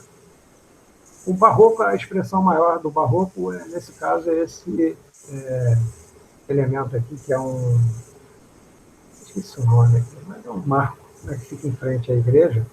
E aqui o detalhe, né, que é as setas, né, que você deve seguir para chegar a Santiago. No caso, as setas amarelas, elas te levam para Santiago, e as setas azuis, elas te levam para Fátima. Nesse caso aqui, isso aqui está em frente à catedral, porque quem faz o caminho central, a partida, né, o ponto de partida é a Sé Catedral, né, do Porto, então tem lá as indicações para você seguir as setas. Tá? Ainda a Sé Catedral do Porto, né? Isso aqui, né, essa rosácea, ela é muito característica, né, dessas construções românicas, né, românicas, góticas, né? É muito comum essa estrutura maciça, né? Porque lembra, ela era uma fortaleza também. É interessante olhar, né, isso aqui é típico, né, de muralhas, né, de cidades associadas, né?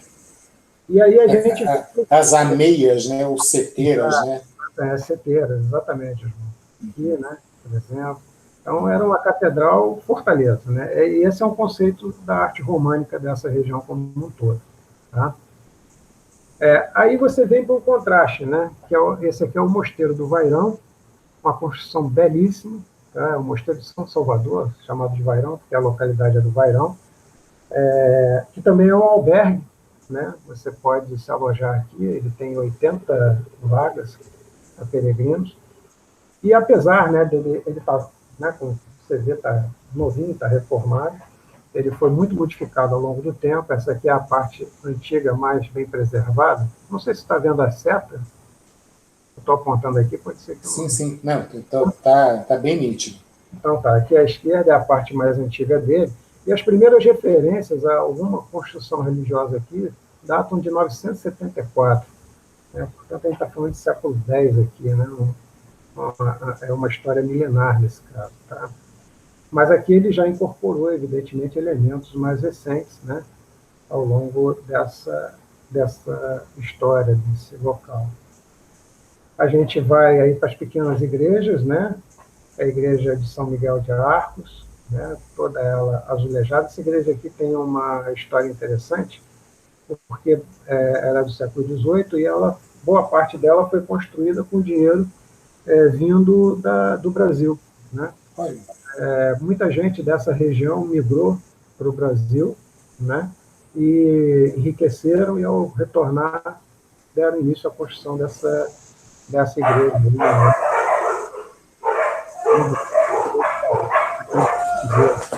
Eu vou colocar meu microfone no mudo, porque os filhotes ficaram um pouquinho... Isso. Né? Então, a igreja do século XVII, que é a Capela de Santo Antônio, foi aqui nessa região que eu encontrei com aquela australiana que eu estava me referindo. Aqui, a pequena igreja de Santa Leocádia, né, em Pedra Furada. Isso aqui tem uma história mítica, evidentemente, né? Leocádia teria sido enterrada viva, né, nessa região, e ela, com a cabeça, teria se salvado, né, com a cabeça, agitando a cabeça contra a pedra, ela teria cavado esse buraco aqui, né, gerando a pedra furada, para mostrar que ela estava viva, e aí então retiraram, sendo considerado um milagre lá da região, evidentemente, essa pedra.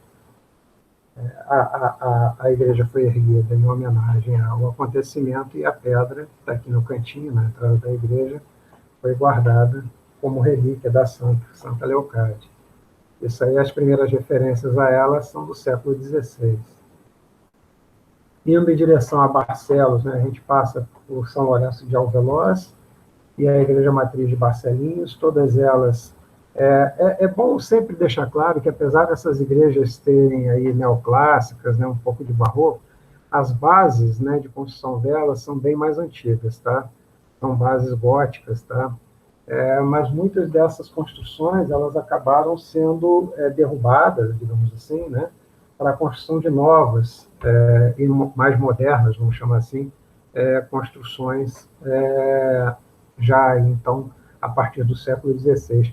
Eu chamo a atenção para essas cúpulazinhas, né, que lembram a arquitetura moura, né, que é muito presente, né, ao longo de todo esse trecho que nós atravessamos, o norte de Portugal e a Galícia espanhola, né. Essas referências à arquitetura moura é muito bonita. Quer dizer, essa cúpula semi-bulbosa, né? Isso. Dos campanários. Uhum. Isso é uma referência aos muros, uma referência clássica aos muros. E você vê isso muito na cúpula dessas igrejas no interior de Portugal. Aqui parte do nosso grupo, está aqui o Simon, a Rose e a Carmen. Então, tá eu que estou tirando a foto e o Coruja, que sei lá onde é que está. Em vez de estar comendo alguma coisa, mas, enfim. As pequenas igrejas, né, capelas que a gente vai cruzando ao longo do caminho. Aqui tem uma coisa curiosa, né, que foi uma pena. 90% dessas igrejas, quando a gente passava, igrejas ou capelas, elas estavam fechadas, né? Elas abrem em horários ou dias, né, muito específicos, às vezes abrem 2, 3 vezes ao mês só. Então, a gente tem muito registro externo, mas pouco registro interno, né? E aí, você vai me permitir, João, vai uma diferença em relação às igrejas anglicanas. A gente, ano passado, né, eu e o Sábio, fizemos uma caminhada na Inglaterra, e, diferentemente, as igrejas anglicanas, elas permanecem o tempo inteiro abertas, mesmo que não haja ninguém lá dentro. As portas ficam encostadas, mas basta você empurrar a porta e entrar, e você é acolhido lá, sempre tem alimento, café, biscoito, água, para os caminhantes eventuais passando por lá se alimentarem e descansarem. Completamente diferente de Portugal e Espanha, onde a maior parte das igrejas, mesmo as grandes, permanecem fechadas a maior parte do tempo. Rubem, por um acaso você e o Sávio perguntaram o porquê dessa diferença lá na Inglaterra? Ou não? Na Inglaterra isso é uma tradição, porque as igrejas eram os locais de acolhida, né, dos caminhantes ingleses, né? A palavra hospital, né, vem disso, né? O hospital é uma palavra, na verdade, que vem do latim, no sentido de hospitaleiro, de recepção, né? E, então, as igrejas eram hospitais. Na verdade, eram hospitais que tinham capelas, né? E que, com o passar do tempo, se transformaram em igrejas. Então, A tradição anglicana é que a igreja ela precisa ser acolhedora. E ela só é Entendi. acolhedora se ela estiver aberta a qualquer tempo. Isso Perfeito. que me explicou uma pastora anglicana, né? Já no caso de Portugal e Espanha, agora, tem um detalhe, né? As igrejas anglicanas, elas são praticamente não, elas são desprovidas de ornatos, né? Elas não são ornamentadas, né? Elas são igrejas muito cruas, né? Elas são, tem lá o altar, o ostensório e praticamente uma cruz e mais nada. Então, eu não sei se esse aspecto, né, do ornamento, né, interno das igrejas espanholas e portuguesas, principalmente aquelas que têm maior afinidade com o barroco, possa ser motivo de mantê-las fechadas. Mas, na verdade, ninguém conseguia me explicar muito bem isso, não. Talvez até porque assim, você só vai encontrar uma riqueza decorativa maior nas igrejas anglicanas quando você pega as grandes catedrais, como Westminster, Lincoln, York, né? E outras, porque são assim, eu chamaria quase que de igrejas, templos referenciais, né? E aí quando você pega, eu imagino, uma igreja como essa paroquial de Vila Boa, né? Que Sim, sim. uma obra de arte, uma escultura, uma talha, que seja furtada, que seja roubada, é uma perda inestimável, né? É Eu uma concordo coisa contigo. Eu terrível. Né? acho que passa por isso mesmo, né? Porque Uhum. algumas dessas pequenas igrejas contêm, às vezes, digamos assim, relíquias, né? Não do santo em si, mas relíquias da sua origem, né? Uhum. Então, por exemplo, vou voltar aqui, essa igreja em Barcelinhos, por exemplo, a parte interna dessa, uma das que nós conseguimos entrar, eu não coloquei aqui, mas você tem ainda todo o aparato de madeira das construções de base do século XII lá preservadas.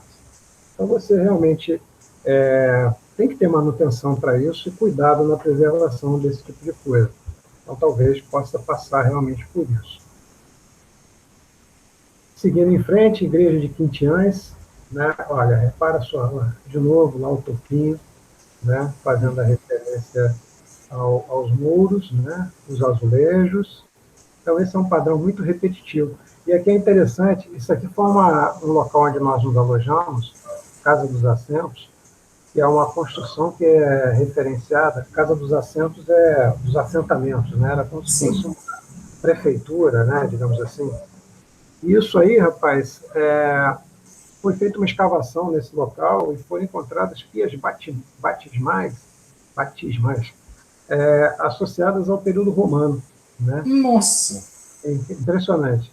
E coisas visigodas também. Os visigodos dominaram essa área aí durante um tempo, né, durante 150 anos. Essa é uma construção histórica muito interessante. É muito legal ter ficado aqui.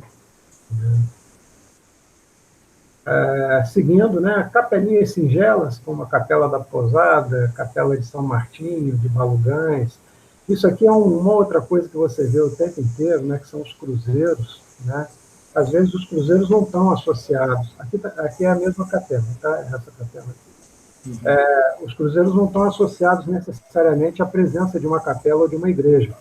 Porque, na verdade, os cruzeiros, antes das setas amarelas, eles eram os indicadores do caminho. Então, o pessoal ia seguindo para onde tinha os cruzeiros, porque sabia que os cruzeiros iam levá-los até Santiago de Compostela. Aqui é a igreja de São Sebastião. E aqui aconteceu um fato interessante, né? Olha só que beleza essa parte superior aqui. Né? Isso aqui é tipicamente arquitetura moura, né? Incorporada à igreja paroquial lá de Santo André, de Querendo dos Pianos. Aqui é... E essa cúpula bulbosa é depois levada na arquitetura bizantina Justo, para a Igreja Ortodoxa, para todo o leste da Europa. Né? Muito, exatamente. muito interessante esse entrecruzamento de culturas. Né? Exatamente. Aqui aconteceu uma coisa muito interessante, que foi o seguinte, aqui é a Carmen, né, indo à frente. Porque como a gente chegava e as igrejas estavam sempre fechadas, essa aqui, a portinha estava aberta. Então a Carmen resolveu ir na frente para chegar lá e olhar a igreja.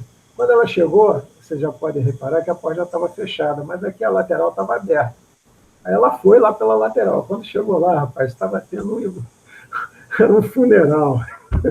A igreja só estava aberta, porque estava tendo um funeral. A Carmen se meteu no meio do Mas funeral. olha, se eu bem conheço nossa amiga Carmen, ela deve ter entrado, dado as condolências a toda a família e se bobeado até chorado pelo defunto. É bem possível. Porque ela andava com. Ela levou umas santinhas para distribuir, então eu não duvido nada que ela não tenha a Nossa Senhora que ela estava levando lá no funeral. Mas aí, evidentemente, que a gente acabou deixando a Carmen sozinha lá no funeral e não entramos. Aqui a gente vem para uma das mais fantásticas e mais belas, eu acho, que é a Catedral, essa é a Catedral de Viana do Castelo. Né? Ela é também o mesmo estilo, né, da Sé do Porto, e a gente vê de novo, é uma catedral fortaleza também, né? O ornato dela aqui, a foto não faz jus à beleza que é isso aqui, né? O ornato que ela tem aqui é um negócio fantástico. E essa porta vermelha faz um contraste fabuloso. Mas a gente pode ver aqui, né, João, que é um padrão repetitivo. Duas torres, né? Uma área central, né, onde você tem um vitral, e uma porta de entrada, né, com esses, não sei como chamar isso aqui, essas estruturas meio ovais, meio que circunscritas umas às outras. Né? São óvalos mesmo. Né? Óvalos que chamam. Óvalos. Uhum. E aí aqui o desenho, né? E lembrando, pessoal, isso aqui não é mármore não, tá? Isso é granito, ok? Não tem mármore aqui não, tá? É tudo feito em granito. Negócio fantástico. Eu acho essa uma das mais belas. Aqui a gente já dá o salto, ainda em Viana do Castelo, a Igreja da Misericórdia, né, que é um esplendor do barroco, né, português, né, tetos pintados, ouro para todo lado, né, uma coisa que lembra muito as nossas igrejas aqui do Rio, né, no centro da cidade, e também lá de Ouro Preto, coisas desse tipo. Agora, a frente dela é isso aqui. Você juraria que isso não é uma igreja, né? Parece uma igreja, né? Mas a frente dela é isso aqui. Tá? Então, aqui apesar né, o início de construção dela em 1500 e alguma coisa, 1512, se não me engano, ela já tem elementos aí de modificação, né, do século XVIII. Aqui a gente chega em Ponte de Lima, que é uma cidade importante no caminho. Aqui também a Igreja da Misericórdia, que é uma feição do século XII a XIII, com a mesma base, só que aqui é uma única torre, mas uma base românica, toda em granito, em contraste, né, com a Igreja de Nossa Senhora da Esperança, que já é uma igreja mais recente, foi reformada no fim do século XIX, a base dela é do século XVIII, e está lá o bulbo. A foto não faz jus, estava chovendo muito nesse dia, e está lá o bulbo também, que remete a essa questão dos morros. Isso aqui é dentro da fortaleza de Valença do Minho, é cheio de pequenas capelas, né, e capelinhas das almas. Aqui é a igreja de São Bento das Portas Abertas, que estava fechada, não facilitou a nossa vida. Aqui tem um negócio bem interessante, João, que é essa igreja matriz, né, dentro da fortaleza de Valença do Minho, a igreja matriz Santa Maria dos Anjos, que é uma construção do século XIII, mas que agregou, né, uma torre cimeira, né? Isso aqui é uma típica construção românica, né? Mas que agregou uma torre cimeira, né? Já associada ao século XVII, século XVIII. Né? Então, é uma mistura, né, de estilos, a preservação de um estilo mais tradicional com a incorporação de um estilo mais moderno, digamos assim. E você nota também nitidamente uma diferença de materialidade, de técnica, né? Esse campanário aí é bem. Exato. Você olha para ele e diz, não, isso é uma coisa muito mais nova, né? Sem dúvida. Que é muito parecida com essa igreja, que é a igreja de São Estevão, que essa aqui tem uma base do século XIII, mas como ela estava totalmente em ruínas, na verdade se construiu uma outra igreja por cima dessa base. Né? Então assume aí um estilo neoclássico, né, muito similar aqui a essa torre aqui, né? Então, na verdade, aqui se preservou a igreja românica e aqui, a partir das ruínas de uma outra igreja, se constrói, então, os elementos, com esses novos elementos arquitetônicos incorporados, né? E essa aqui que eu me apaixonei por essa catedral. Aí nós já estamos na Espanha, atravessamos o Rio Minho, né? Estamos na localidade, na cidade de Tui, e essa catedral é a Catedral de Tui, que fica no topo de um morro, né? Dominando todo o vale do Rio Minho. É uma catedral românica típica, né? Mas que ela incorpora elementos góticos muito interessantes. E aqui, né, de novo, ela é toda desenhada, né? As imagens em granito. Está aqui, né? De novo, parecendo a cidade amuralhada, né? Uma coisa, então, é também uma construção de defesa, né? Um forte de defesa. E aí, aliás, Rubem, você podia, por gentileza, voltar para a imagem anterior?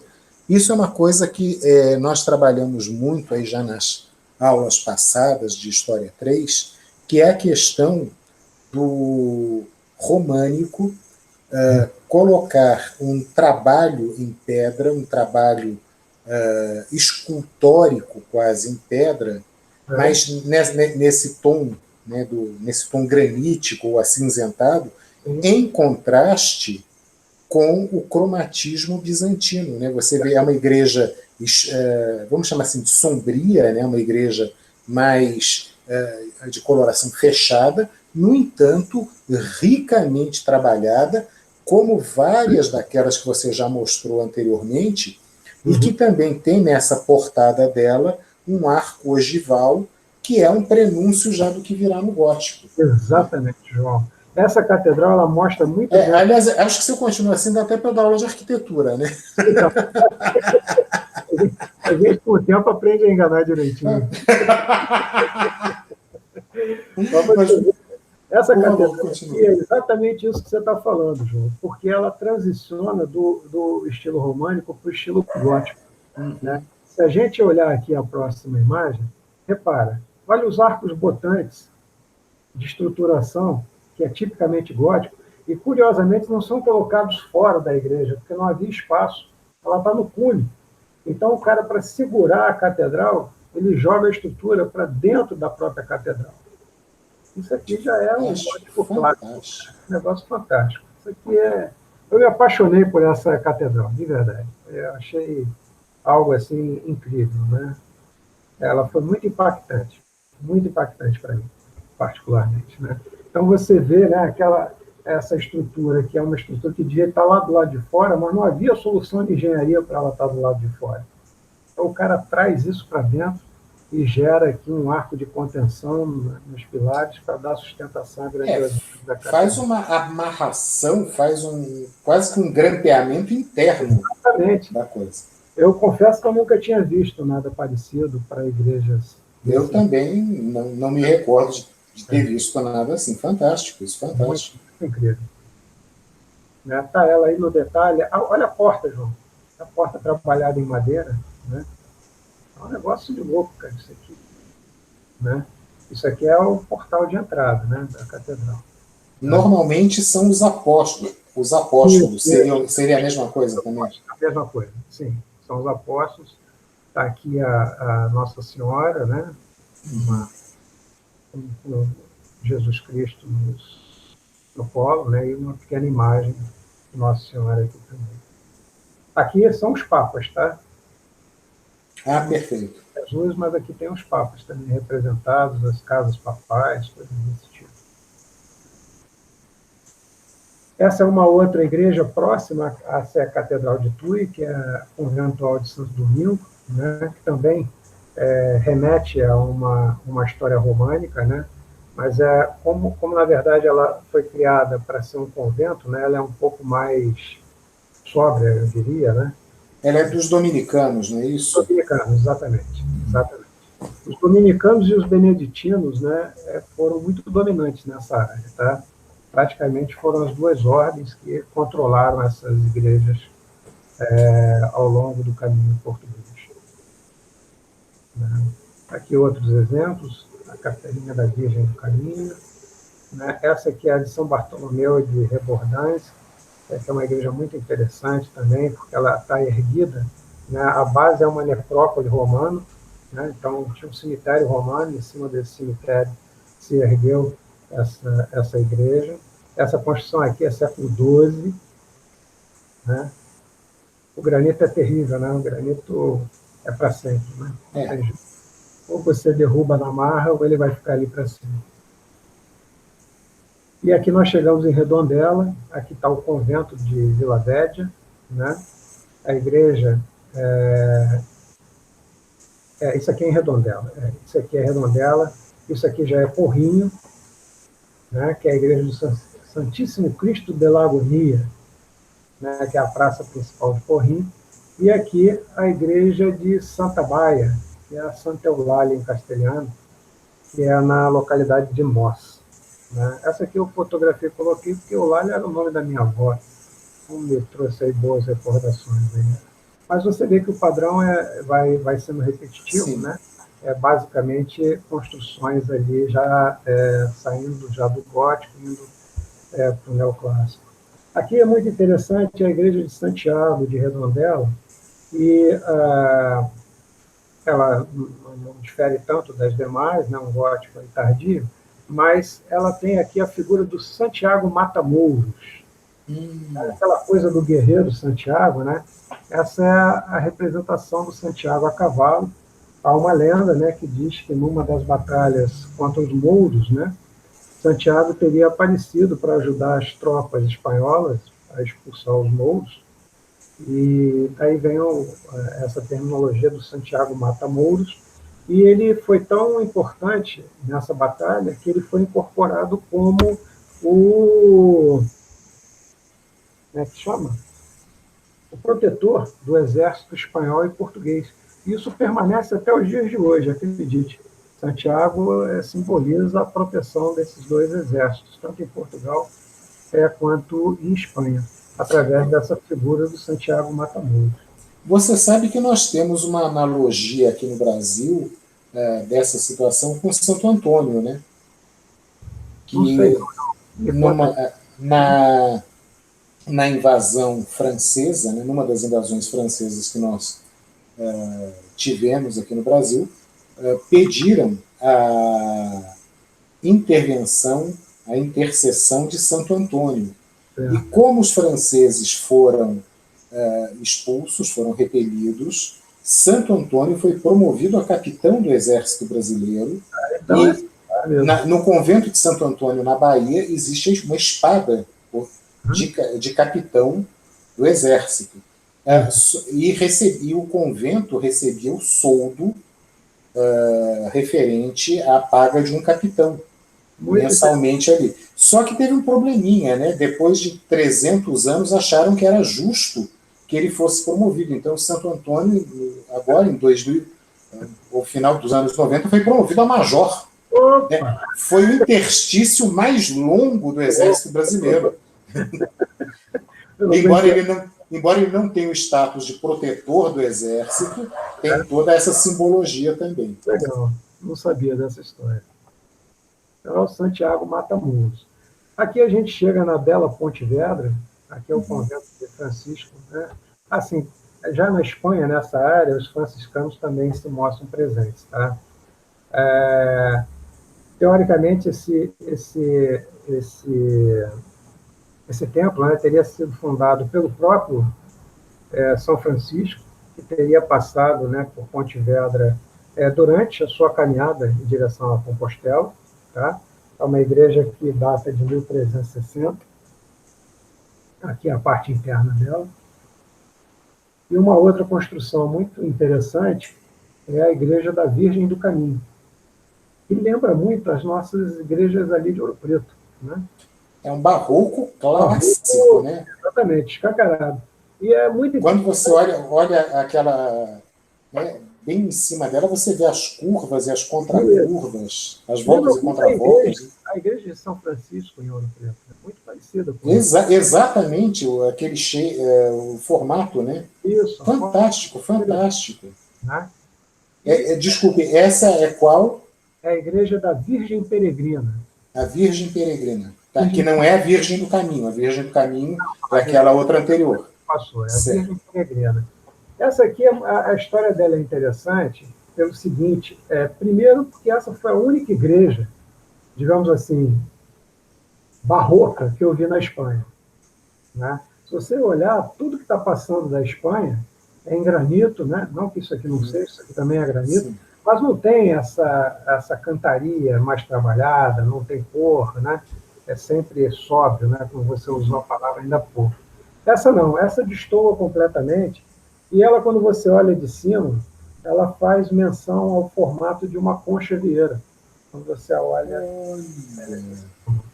sabe? Então, ela foi construída, essa igreja estava praticamente destruída até 20 anos atrás, ela estava impedida, ninguém podia entrar, e aí, num esforço, o patrimônio histórico português, o patrimônio histórico espanhol, a reconstruiu, e ela foi entregue de novo, né, aos peregrinos, agora, coisa de 10 anos atrás. Tá? E aqui é o interior dela, né, eu subi aqui na cúpula, né, para ter uma visão de cima, né, dela. Ela não é muito grande, mas é muito simpática. É uma igreja muito simpática e que lembra realmente muito o barroco mineiro. Né? Mas é a única no caminho que me fez ter essa sensação. Na Espanha, certamente é a única. Aí, continuando, a gente volta, né, para a coisa tradicional, tá vendo? O granito, a torre cineira e vai por aí afora. Aqui é em Caldas de Reis, essa aqui é a paroquial de São Tomás da Cantuária, né, o bispo de Canterbury também esteve por lá passeando, indo fazer sua caminhada até Compostela e erguer, então, uma igreja em sua homenagem. E aqui, João, aqui tem a história do Pedrão e do Padrão. Padrão, lembra? Foi aquela cidade onde a barca teria sido transposta, né, da barca. Onde ela aportou. Né? Isso, exatamente. Essa aqui é a igreja de Santiago, então, que fica a uns 200 metros do local onde, teoricamente, essa barca teria aportado. E essa aqui é a pedra onde se entende que a barca teria sido amarrada. Tá? Certamente é um totem de amarração, né? Nitidamente gasto pelo tempo. Aqui são inscrições que ninguém sabe exatamente o significado, mas que remontam a uma escrita românica arcaica, portanto, efetivamente é muito antiga.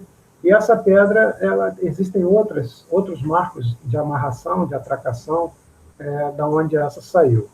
Mas, enfim, essa aqui é entendida como sendo, então, uma relíquia muito importante, né, conhecida como Pedrão, e o Pedrão, por corruptela, virou Padrão, que é o nome da cidade. Tá?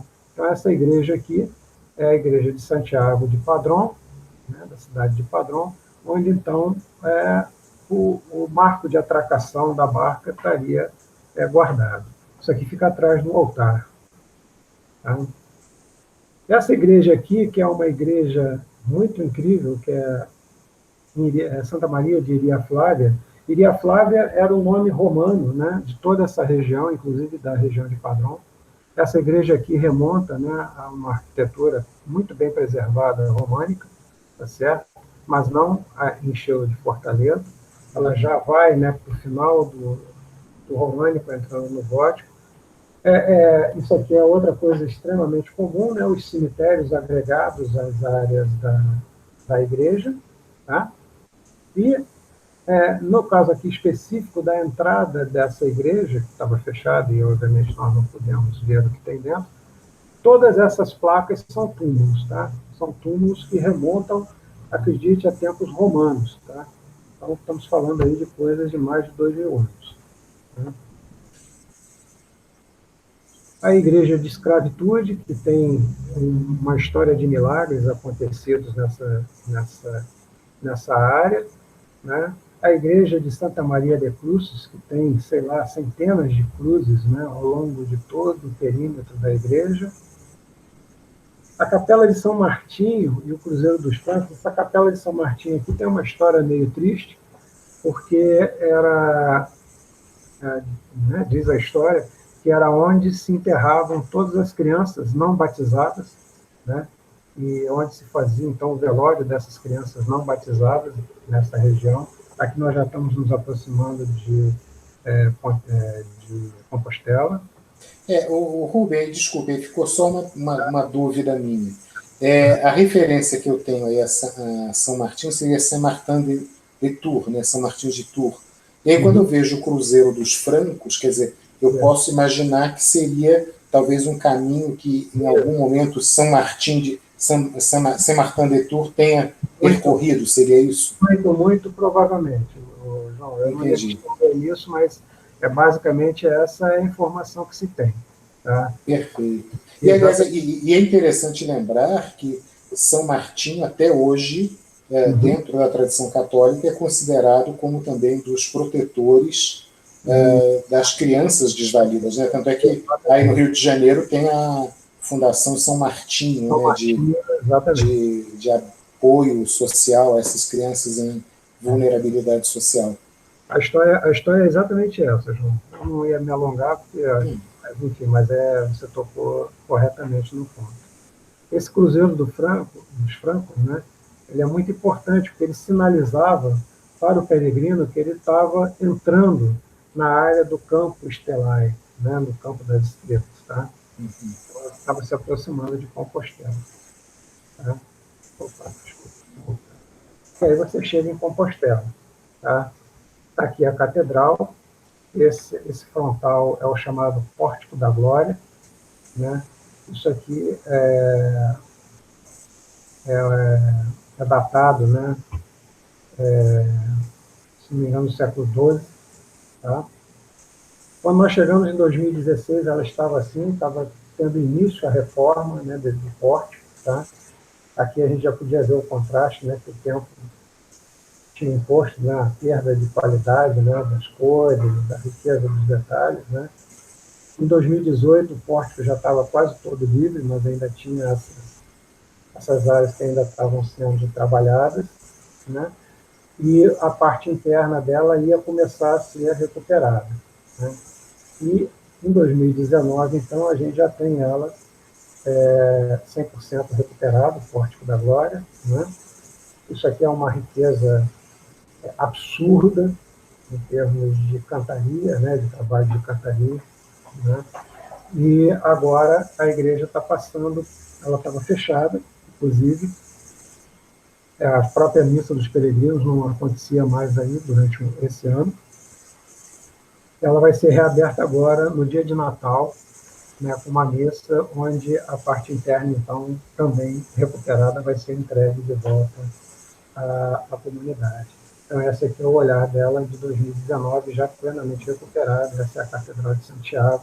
É para cá que a gente caminha. Eu vou voltar aqui só um pouquinho. E esse aqui, toda essa área, não botei nenhuma foto mais ampla, mas toda essa área aqui é a chamada Praça do Obadoio, que é onde se reúnem os peregrinos, conforme vão chegando. Essa praça ela tem 5 entradas. Tá? Cada uma dessas entradas faz referência a uma rota diferente. Tá? Ou algumas rotas se confundem, evidentemente, né? Mas rotas diferentes. Cada uma representaria a chegada. Né? Então, você, quando vê o cara chegando, você de frente para a catedral, você vê o pessoal chegando pela rota da esquerda, você sabe que é o caminho francês que ele está fazendo, que é a rota mais popular. Né?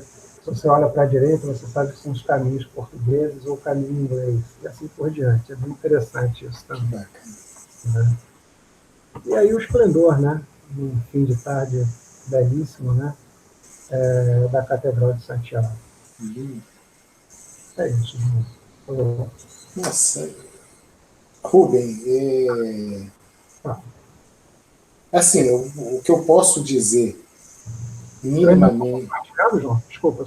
Ainda está compartilhando, você tem que colocar agora parar de compartilhar. Só tem que achar ruim. Embaixo. Não, pois é, mas é que eu saí da tela. Espera aí, deixa eu voltar aqui para a tela. Opa, pronto. Parar a apresentação. Isso. Rubem, o mínimo que eu posso dizer é que eu estou encantado, que eu estou maravilhado. Certamente os nossos queridos estudantes vão ficar igualmente deliciados, porque você nos deu uma aula magna, sabe? Foi uma masterclass que você nos deu. Só posso te agradecer, pedir desculpas por abusar da nossa amizade e esperando que essa pandemia passe logo, que a vacina venha logo, que após a sua peregrinação, já com seu livro lançado, você nos brinde com uma apresentação ao vivo na FAO. É o que eu de coração desejo, assim, porque, olha, estou assim encantado, você nos deu uma aula de arquitetura, de história, de religiosidade, enfim, fantástico, Rubem, eu, assim, estou encantado, eu estou sem palavras, foram, assim, se eu pudesse, ficaria mais horas e horas com você, mas seria um abuso absurdo da nossa amizade. Para variar, nós ultrapassamos muito tempo que a gente tinha combinado. Mas eu tenho certeza que cada segundo valeu e vai valer muito a pena. Eu depois vou te encaminhar o link para que você possa compartilhar o vídeo com as pessoas que você deseje. E te agradeço imensamente, pedindo que você se cuide, a Bia, o João, né, a família toda aí, nesses tempos tão difíceis. E é complicado. Eu conversava ontem com uma querida amiga que você conheceu, a professora Maria Clara, né, dizendo, puxa, nos anos 70, né, os Jetsons eram passados no tão distante ano de 2020.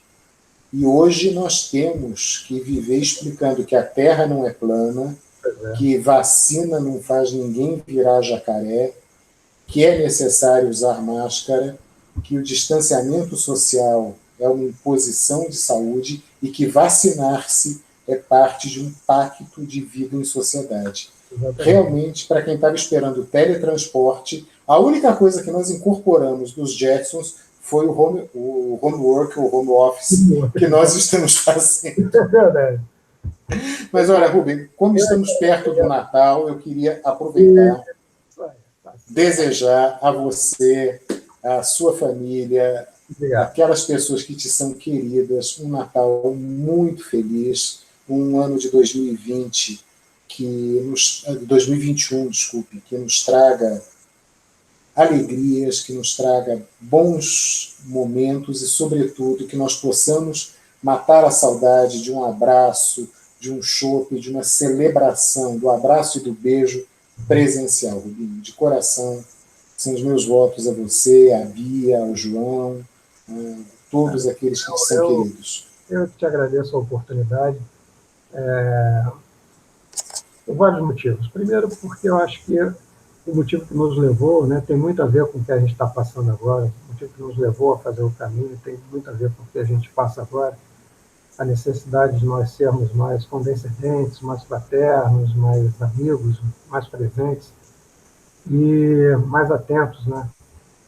São tempos tão estranhos, como você relatou agora, que é preciso ter atenção o tempo inteiro. Eu espero eu sei que eu falei muito, mas espero que tenha saído alguma coisa de bom aí para vocês. Espero que o caminho tenha tocado alguns de vocês e que eventualmente a gente se cruze no caminho, quem sabe. Da minha parte foi um prazer enorme. Eu adoro você, a nossa amizade, a nossa fraternidade. Então é motivo de muita satisfação e eu vou estar sempre à disposição para você, para falar qualquer bobagem que você queira. Depois que eu falei sobre a idade da Terra, falando sobre a rua 1º de março, a gente é capaz de falar qualquer coisa. Rubem, querido, de coração, para usar uma expressão do Herbert Viana, com o coração ajoelhado, eu te agradeço. Muito, muito, muito obrigado. Um beijo para você. Se cuida, querido. Fique bem. Fiquem bem vocês também. Um abraço. Obrigado. Tchau, tchau.